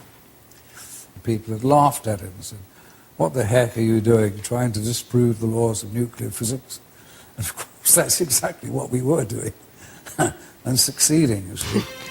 The tritium work was the first indication to me that there was a reality, and then Claytor at Los Alamos also got positive results, and so did Howard Menlove. And they're people that I respect and could talk to personally. It became fairly clear that there was a very strange phenomena occurring here. There are also, in similar experiments sometimes, and rather dissimilar experiments sometimes, evidence of an anomalous nuclear process. However, it is conceivable that there may be a process even more powerful than nuclear reaction that physics does not yet understand. That is the mystery of cold fusion. Yet as early as 1992, cold fusion experimenters began reporting unusual appearances of trace amounts of different metals such as copper, silver, chromium, and zinc when examining their spent cells. Rechecking for possible contamination, scientists like Bockris and Miley confirmed that indeed new metals and isotopes were being formed, transmuted, during the process which produces excess heat. Kevin Wolf made many measurements of tritium. Then he got some even more astonishing results as early as '92, which were these transmutational results, the metal forming another metal inside the electrode, you see, which was super anti-paradigm. There's that dreadful word alchemy, which we mustn't use, but it was a form of that in a way, that it was creating new metals, you see. We see transmutation phenomena. We see helium-4 production. We see a range of methods of getting the excess heat. The writing is on the wall. The fossil fuel age is about to end.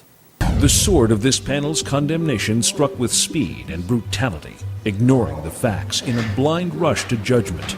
Hot fusion physics people have been very vigorous in their denunciation of this being called fusion. Right away, reports came in of excess heat, much too large to be from any chemical reaction. Laboratories from Texas to India confirmed the presence of tritium, a vital determining feature of a nuclear reaction. Within 2 or 3 weeks, we got the first results, and several groups started saying, yes, we are seeing excess heat, and but the most important and unbelievable phenomenon at that time was the observation of tritium. This was a discovery perhaps as significant as the Wright brothers' first flight at Kitty Hawk. There are also, in similar experiments, evidence of an anomalous nuclear process. In the free-for-all that followed the cold fusion announcement, hot fusion proponents drew the specious conclusion that cold fusion must work like hot fusion. If Pons and Fleischmann are alive, they contended, then their results must be faulty, since the neutron radiation from the fusion reaction would surely have killed them. They refused to consider that another form of the same process might be at work. In the years that have followed, the cold fusion process has repeatedly produced not only heat energy, but also nuclear byproducts such as tritium and the ash from a nuclear reaction, that all-important indicator of nuclear fusion, helium. It's clearly not possible to produce helium from a chemical process. The only possibility that remains is that the helium is produced by a nuclear process. If the helium is produced by a nuclear process, then necessarily there will be an associated release of heat. Having seen the effect with my own eyes, the claims from a few that this is impossible, inconsistent with all known laws of nuclear physics, these suggestions are in fact irrelevant. I thought well said. But notice how important the tritium was in this, and they thought it was a fraud because they didn't find the other things that usually go with fusion, with hot fusion. There wasn't the ionizing radiation, but there was transmutation too. Now let's look at some of the samples that were collected from the WTC. You have a variety of all sorts of strange things in the air.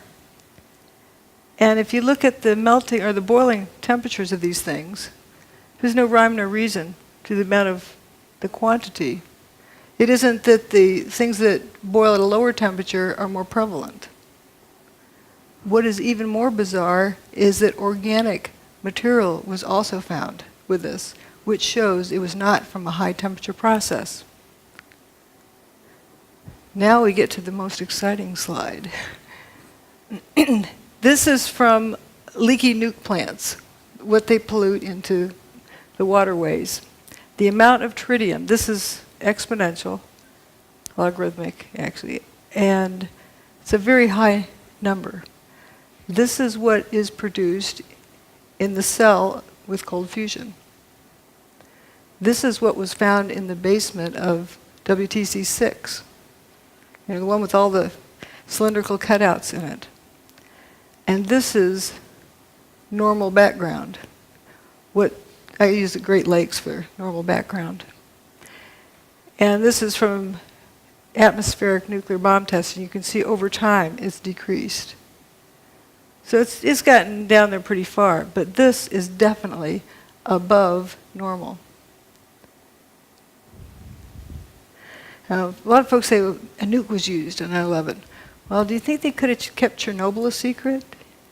People all the way around the world measured the fallout from that. If there was some kind of a regular nuke used in Manhattan on 9/11, do you think they could have kept that a secret? People all around the world would have measured it. There was no like Geiger counter measurable radiation that came from there.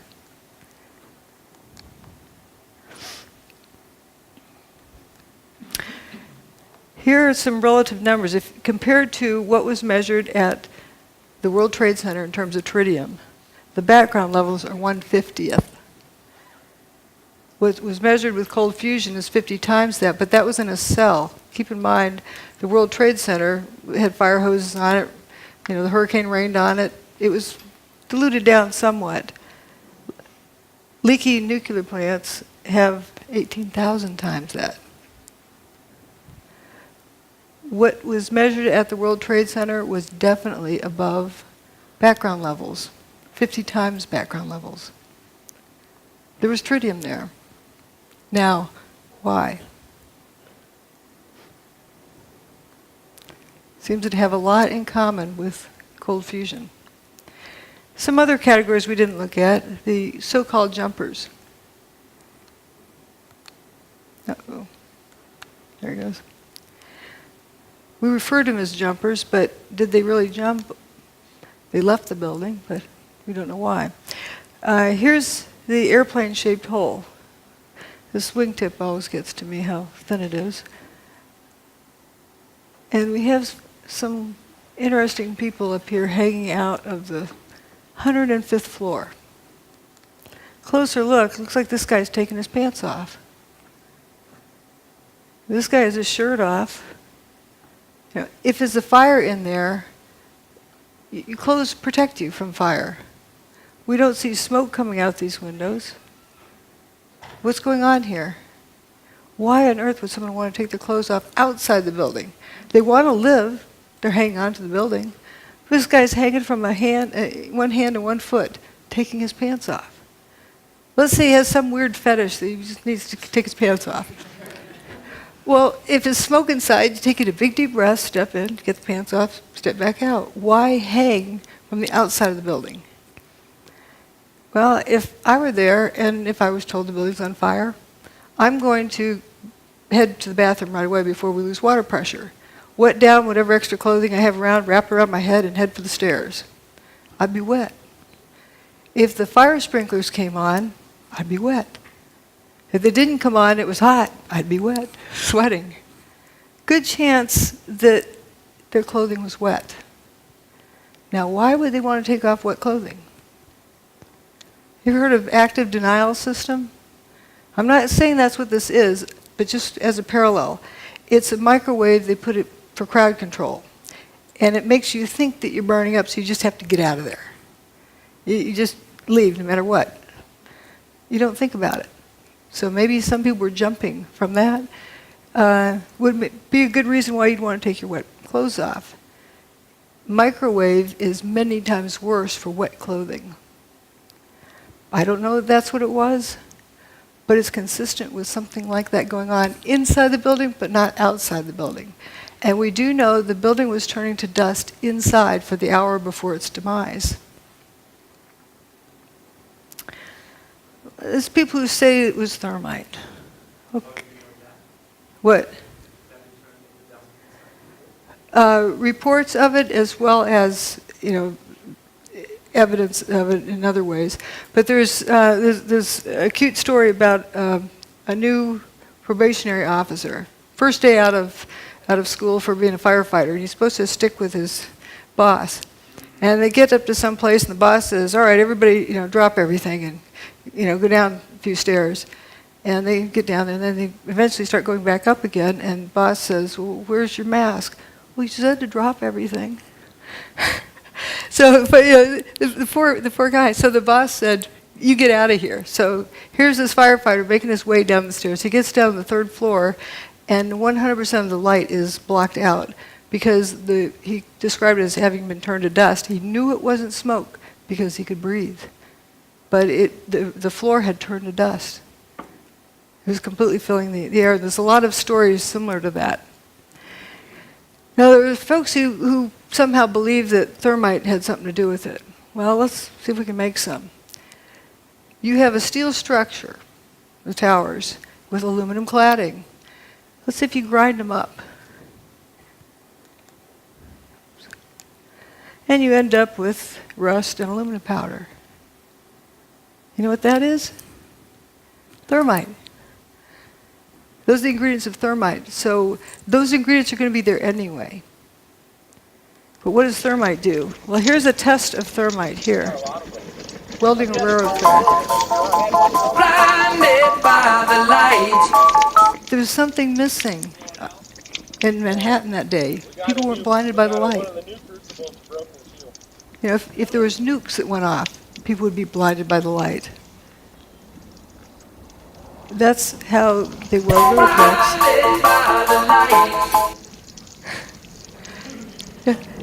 You know, how do you have, you know what a sparkler is, 4th of July sparkler?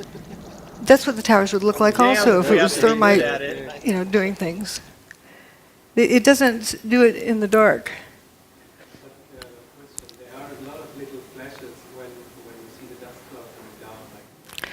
Right, but it's not like, you know, thermite. That's another thing to talk about later. There is something, you know, I call them sparkles and sprinkles. But let's, you know, there's a whole lot of different things that, different areas, but that is a good thing to notice. Now, there's hot directed energy weapon systems and there's cold ones. And looking at all, you know, some people need to see things in a data table. We have low heat, unburned paper, low seismic impact, minimal debris, you know, bathtub survives. Material-specific effects, you know, door latches, trunk lids, toasted cars at a distance, tritium without ionizing radiation. It doesn't have ionizing radiation. Dustification. There's really only one thing that fits the bill. I'm not going to describe exactly what gizmo it is, but we're knowing its characteristics. And its characteristics are amazing. We could use this for free energy. Directed energy weapon.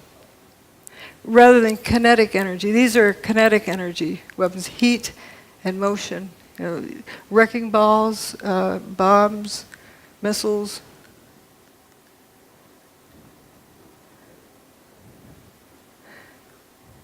This is from 1989. Science by Press Conference. This Is it a Stevie shortcut Jobs. to fusion energy? I don't want to disappoint anyone. I think I'll put my read my lips answer here, and then I'll carry on. I think that'll become clear why I'm saying that. Can you read my lips on that back in the back? It says no.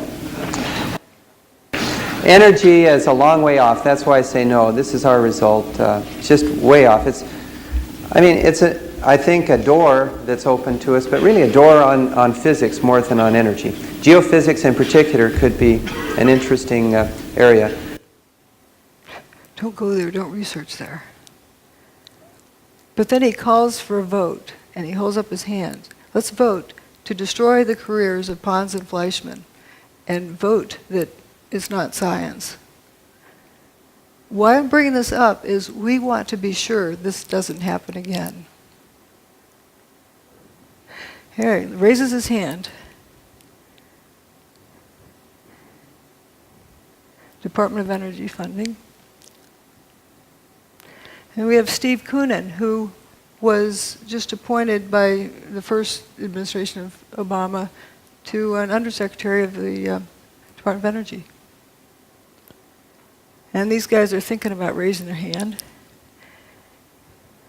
Oops. And peer pressure causes people to do things like this too. If everyone else holds their hand up, you start holding your hand up. You don't want to be caught not holding your hand up. But they're determining science by vote. Opportunism, Jones insisted on going public quickly with his Opportunism, Jones insisted on going public quickly with his Opportunism, Jones insisted on going public quickly with his Opportunism, Jones insisted on going public quickly with his All right, let's stick there. Now, let's look. The building turned to dust. Something did that. People say, well, you don't know of a technology that did that, so therefore it didn't, happen. Wait, you start out with determining what happened first. It's very important because if you start out with what you know, you won't get there because you've never seen this before. But we know it happened, so therefore there is a technology that exists that can do this. That technology can also be used for free energy. Now let's vote on that. The tower's gone. So if this is more of determining facts, did they mostly turn to dust?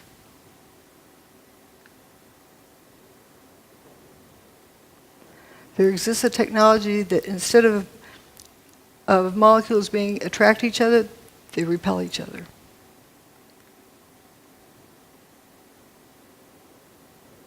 What happened is not impossible, because it happened.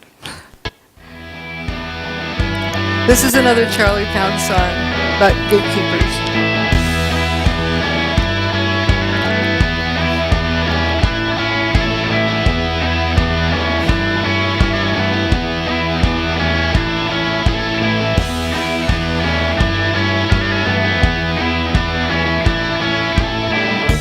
So there you go, following them, but you don't know, you're just a means to an end. The truth you seek, they want to hide, that's why they keep you close by their side. They're the gatekeepers, they hold all the keys. They're the gatekeepers, information disease. An opportunity lost.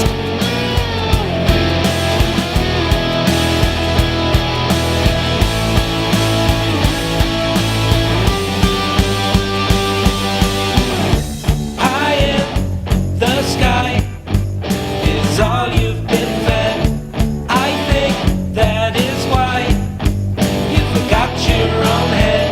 Sometimes you need to be cruel to be kind. That makes me believe you've lost your own minds. To the gatekeepers, they hold all the keys.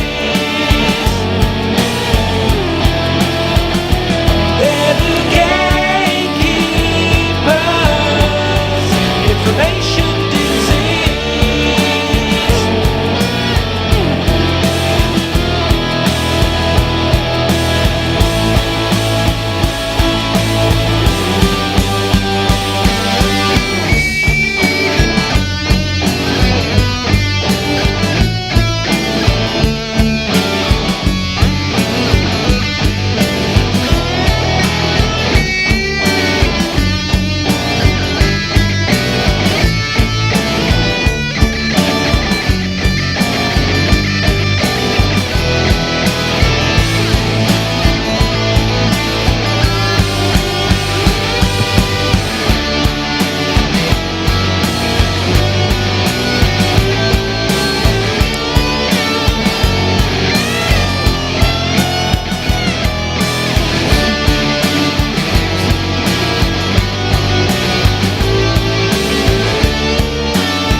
All the data says that some form of directed electromagnetic energy was used to basically break down the materials of the World Trade Center.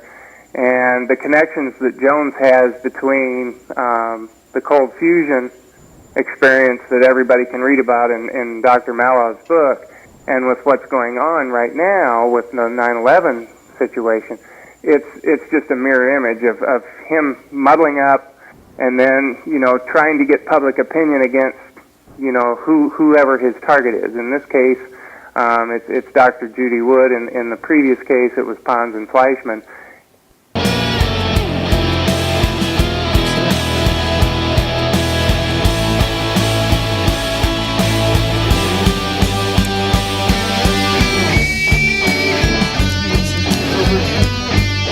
The important part is to realize we don't want history to repeat. People tend to mindlessly follow the herd. Remember about the problem with groupthink. You think that this person knows what they're they're talking about, and everybody joins in, and look what it cost us. That was 1989. And it took 20 years to somewhat vindicate Fleischmann, but it was too late. And we don't want that to happen again. And it's very important for each one of us to hang on to our own thoughts. Be independent. And otherwise, people get herded off to one side or the other. But what I see here is a lot of similarities with the tritium. What on earth would tritium be doing at the World Trade Center without the ionizing radiation? Yeah, it has transmutation, a lot of other things. Anyway, that's it. Thanks. Thanks for caring. Yes. You haven't gone into about the airplanes. How do you explain that? Well, good question. As I like to say, the towers turn to dust. Airplanes can't make buildings turn to dust. Real airplanes can't, and neither can fake airplanes. So they're a distraction. But often people are, they've been taught that there's airplanes that hit. What happened to the passengers? What happened to the airplanes? I don't get into that because it's such a distraction, but it is an interesting question. What happened to the airplanes? Joey Moore, that flight attendant who flew out of Boston that morning, he saw the flight attendants for Flight 175. That was the last time he saw them.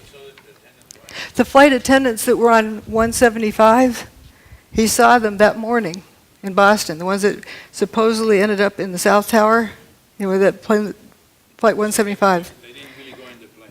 Yes, but he doesn't know where they went after that. We don't know. I think that's a different topic.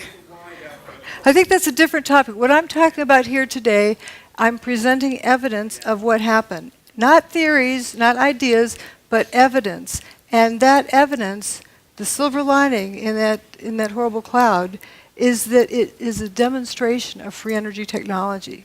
I don't disagree with you on that. And that is what I am talking about here today. I'm not talking about people's opinions and... I wanted to make the point that Dr. Stephen Jones, he lives in a neighboring town of mine in Spring City, Eastern Utah. He's a friend of mine and of my parents. They're actually in an intentional community together, so I got a very tight connection with him. And what I've learned today and yesterday about Stephen Jones is very troubling to me, and basically plays the role of a decoy of don't look here type of thing. And the reason that that's supported is because he has this evidence and he has not gone with it. It's, to me, blatantly obvious. So I commit to you that I will sit down with my good friend, Stephen E. Jones, who he knows me inside and out. And I know not inside and out, but we know each other really well. And I'm going to be sitting down with him in person with this book in hand, and I will say, Stephen, why don't you go with this story? Because this is very, very, very obvious. Yeah. And I will then report on my conversation, and I will either explain where the mental disconnect is on his part, that he didn't see this, now he does, or that he is indeed the decoy, and he's trying to divert attention as a government plant to get us to look the other way and not see something that we should be seeing that she's pointed out. Right. Thank you. Yes. Yeah, in addition to that, your story is so crystal clear, actually, that I'm curious.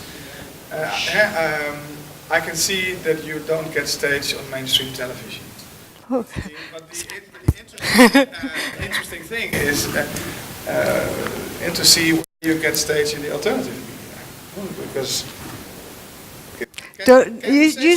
usually I don't get much of a stage there either. But that's changing, and thank you to Jerome for inviting me here to this conference, and that is wonderful. Yes. Yeah. If you want to read my blog, that will give you a catalogue of how Judy has been excluded from the alternative media with the evidence showing exactly who is responsible for that. He's documented it since 2006. You can download my blog with a Kindle, an iPad, and actually also a free audiobook from my website. I'll mention this tomorrow, but anybody who wants to download that tonight, they can even get a free audio version because some kind lady in New York decided to do an audiobook of my whole book, 370 pages. She took it upon herself to do it, so it's now in a completely accessible format for anybody that wants to read it. Free. That's good. Let's see some other questions. Yes. Obviously, there was some about John Hutchison on the web, and I know a little bit about him. Have you much experience with John Hutchison and the? I've been there and witnessed the effects of his. He can get it to repeat, but not all the time. Oh, he can get to repeat whenever he wants to. If you want a demonstration, he can get within 20 minutes. He has the thing warmed up and going. And for people who say that there's this rumor that it's not repeatable, there's a picture of John sitting amongst about 50 samples. Shows it's repeatable. Judy. Yes. Over here. Hi. Oh, here. Hi. Hi. Great talk. I really enjoyed it. It was a very good presentation. I didn't seem to be sceptical earlier. I didn't really mean to put that over. But moving on, I'm just trying to clarify. On the one hand, we've got the cold fusion. On the other hand, we've got the kind of Hutchison effect. How do those two gel together? I know you're just saying we're only saying what we can see, but I'm just trying to kind of put it together in my head. But looking at the similarities in the evidence, John Hutchison gets all of the same, transmutation. Is what he's using like a microwave type? Yes. Beam. What he uses is interference of at least two different types of energy. He creates a static field using a Van de Graaff generator. He used to use Tesla coil, but he now uses a Van de Graaff generator, and creates a static field, and within the static field interferes radio frequency signals like microwave. And within that zone, or someplace within that zone, these effects occur. And would you say that the cold fusion type effects, the effects of tritium, was as a result of that exotic energy? It's not that it's like I mean, when I think of cold fusion, I think of a process, but a solution. But it seems like there's an awful lot of things in common with it. Yeah, fascinating. Like, let's go study it. But, yes. Here in Holland, there were television images. Sorry. Yeah. Here in Holland, there were images on television for weeks on to go with all kind of trucks transporting rubble from ground zero to another place. It went on for weeks on television here. So that gives you the impression there was It actually went on at least debris. till 2007. I was visiting the site in 2007, and there were trucks coming going then. They were bringing dirt, stirring it around, scooping it up, taking it out, bringing in more dirt. Looked like potting soil, really rich dirt. And a lot of it, coming in, going out, coming in, going out. And if you look at what was there, I don't know if you saw my first presentation, that there's this lack of rubble. And Peter Jennings from the studio, talking to George Stephanopoulos on the scene, George, we've been wondering, where's all the rubble gone? Oh, talking to a volunteer, Robert Galinsky, explained it all fell down into the ground, was pulverized, and evaporated. It wasn't there. Yes. Yes. It seems to me that you're focusing a lot on the main two towers and around, but on the fact that Building 7 was actually demolished or whatever 7 hours later changes any logical to explain what they pretend to say that happened. How this other building, 5 hours later, is going to end up coming down. And then also, you didn't mention anything about the one plane that supposedly hit the Pentagon. I'm talking about what happened at the World Trade Center. For you specifically don't want to get into. Well, I'm staying focused on this. There was the most amount of evidence available for this. Also, there was a report which gave me a legal avenue to go after the contractors on the NIST report. What about Building 7? You don't seem to. I covered it also in the earlier talk. There's a whole lot of similarities with it. It was turning to dust throughout the day internally. And you saw an enormous amount of material pouring out of the building, one face and one face only for most of the day. And when it went away, it didn't make a seismic signal that traveled through the earth. It only left a surface wave. It did not slam to the earth. And the surface wave that it left was almost a non-existent event. Right. Question over here. All this material going out. Yeah, the facade was about all that was left, and it was almost silent. And you can see it if you look at some of the images of it as it's coming down. A lot of people say it looks like a controlled demolition, but I have photos of it like 1 second apart where you see it suddenly all the floors are frothing up. You know, just. Well, why would you say they took so many hours after instead of doing it at the same time than the other? You have to ask them. Yes, Judy. This is a question about John Hutchison. You mentioned that it was electrostatic field. He built up a large static field, and then he had more than one microwave, so there was some type one or of more interference phenomena. So here's the question: is the interference points was it where the field was bucking, and thus we're kind of on an antinode? There really isn't so much of a node. It's like what one energy field does to another one. Maybe a way of explaining it is, it's a couple of ways you can get inside of a house. You can bulldoze down the front wall, or you can use a key. What it turns out, the interference of these different energy fields, if done just right, is like a magic key that opens up this door where you get this free energy. Wow. So John Hutchison brought down the World Trade Center. No. When I was giving a talk in Portland. Here's what's wrong with it. John and I were giving a talk in Portland, Oregon. Somebody asked that question. Well, he sometimes can't get it right. He sometimes gets it here, gets there. He can't really control it well. And I said, John didn't do 9/11. Thank you. We have time for one more. Hello, Judy. I'm an engineer myself, and if you look at the events of 9/11, it's a perfect theater. But looking from the culprits, you would expect that they have tried it before. And if you look at the anomalies in the Earth magnetic field, are you interested, or have you been looking for the period before 9/11, if there were any other anomalies in the Earth magnetic field that you expect? There are various things, and it's a big, complex event. I was also looking at the correlation between solar storms and hurricanes. It turns out if there's a solar storm that hits the Earth, about the time you have this low pressure system out in the middle of the Atlantic, very good chance it's going to turn into a hurricane. That's an interesting, correlation there. They got it first time right. I mean... there's other events I've not studied very carefully, but for example, Oklahoma City, it looks just like the inside of Building 6. The only difference is one, I've got pictures side by side, the only difference is one has some wheat checks at the bottom, showing that it came from the World Trade Center. There's also other events that have happened that are very questionable, but it isn't that it necessarily happened just this way for the first time. Thank you. Do we have time for one more? Sure. Just one more, this young lady in the Yes, front. I'd like to hear what the truth movement in America, how did they react when you came with this finding? Oh, that was back in 2006. For example, I'll go ahead and say it. Stephen Jones tells people that I'm talking about ray beams from outer space, or space beams.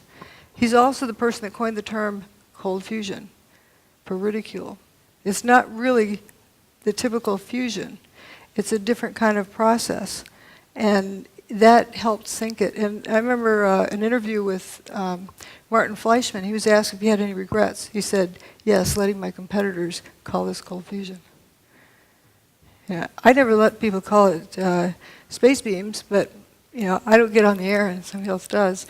But there's most of the people in the truth movement have genuine interest. They're sincere people.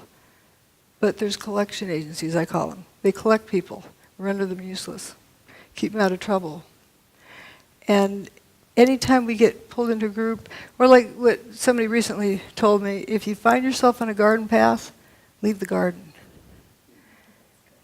And that is sort of what happens with these organizations. And people tend to go with the flow. They tend to go with peer pressure.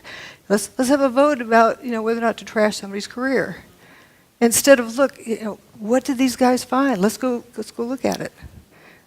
Ladies and gentlemen, Dr. Judy Wood, we appreciate her knowledge, her courage, and her willingness to share. Thank you. Thank you.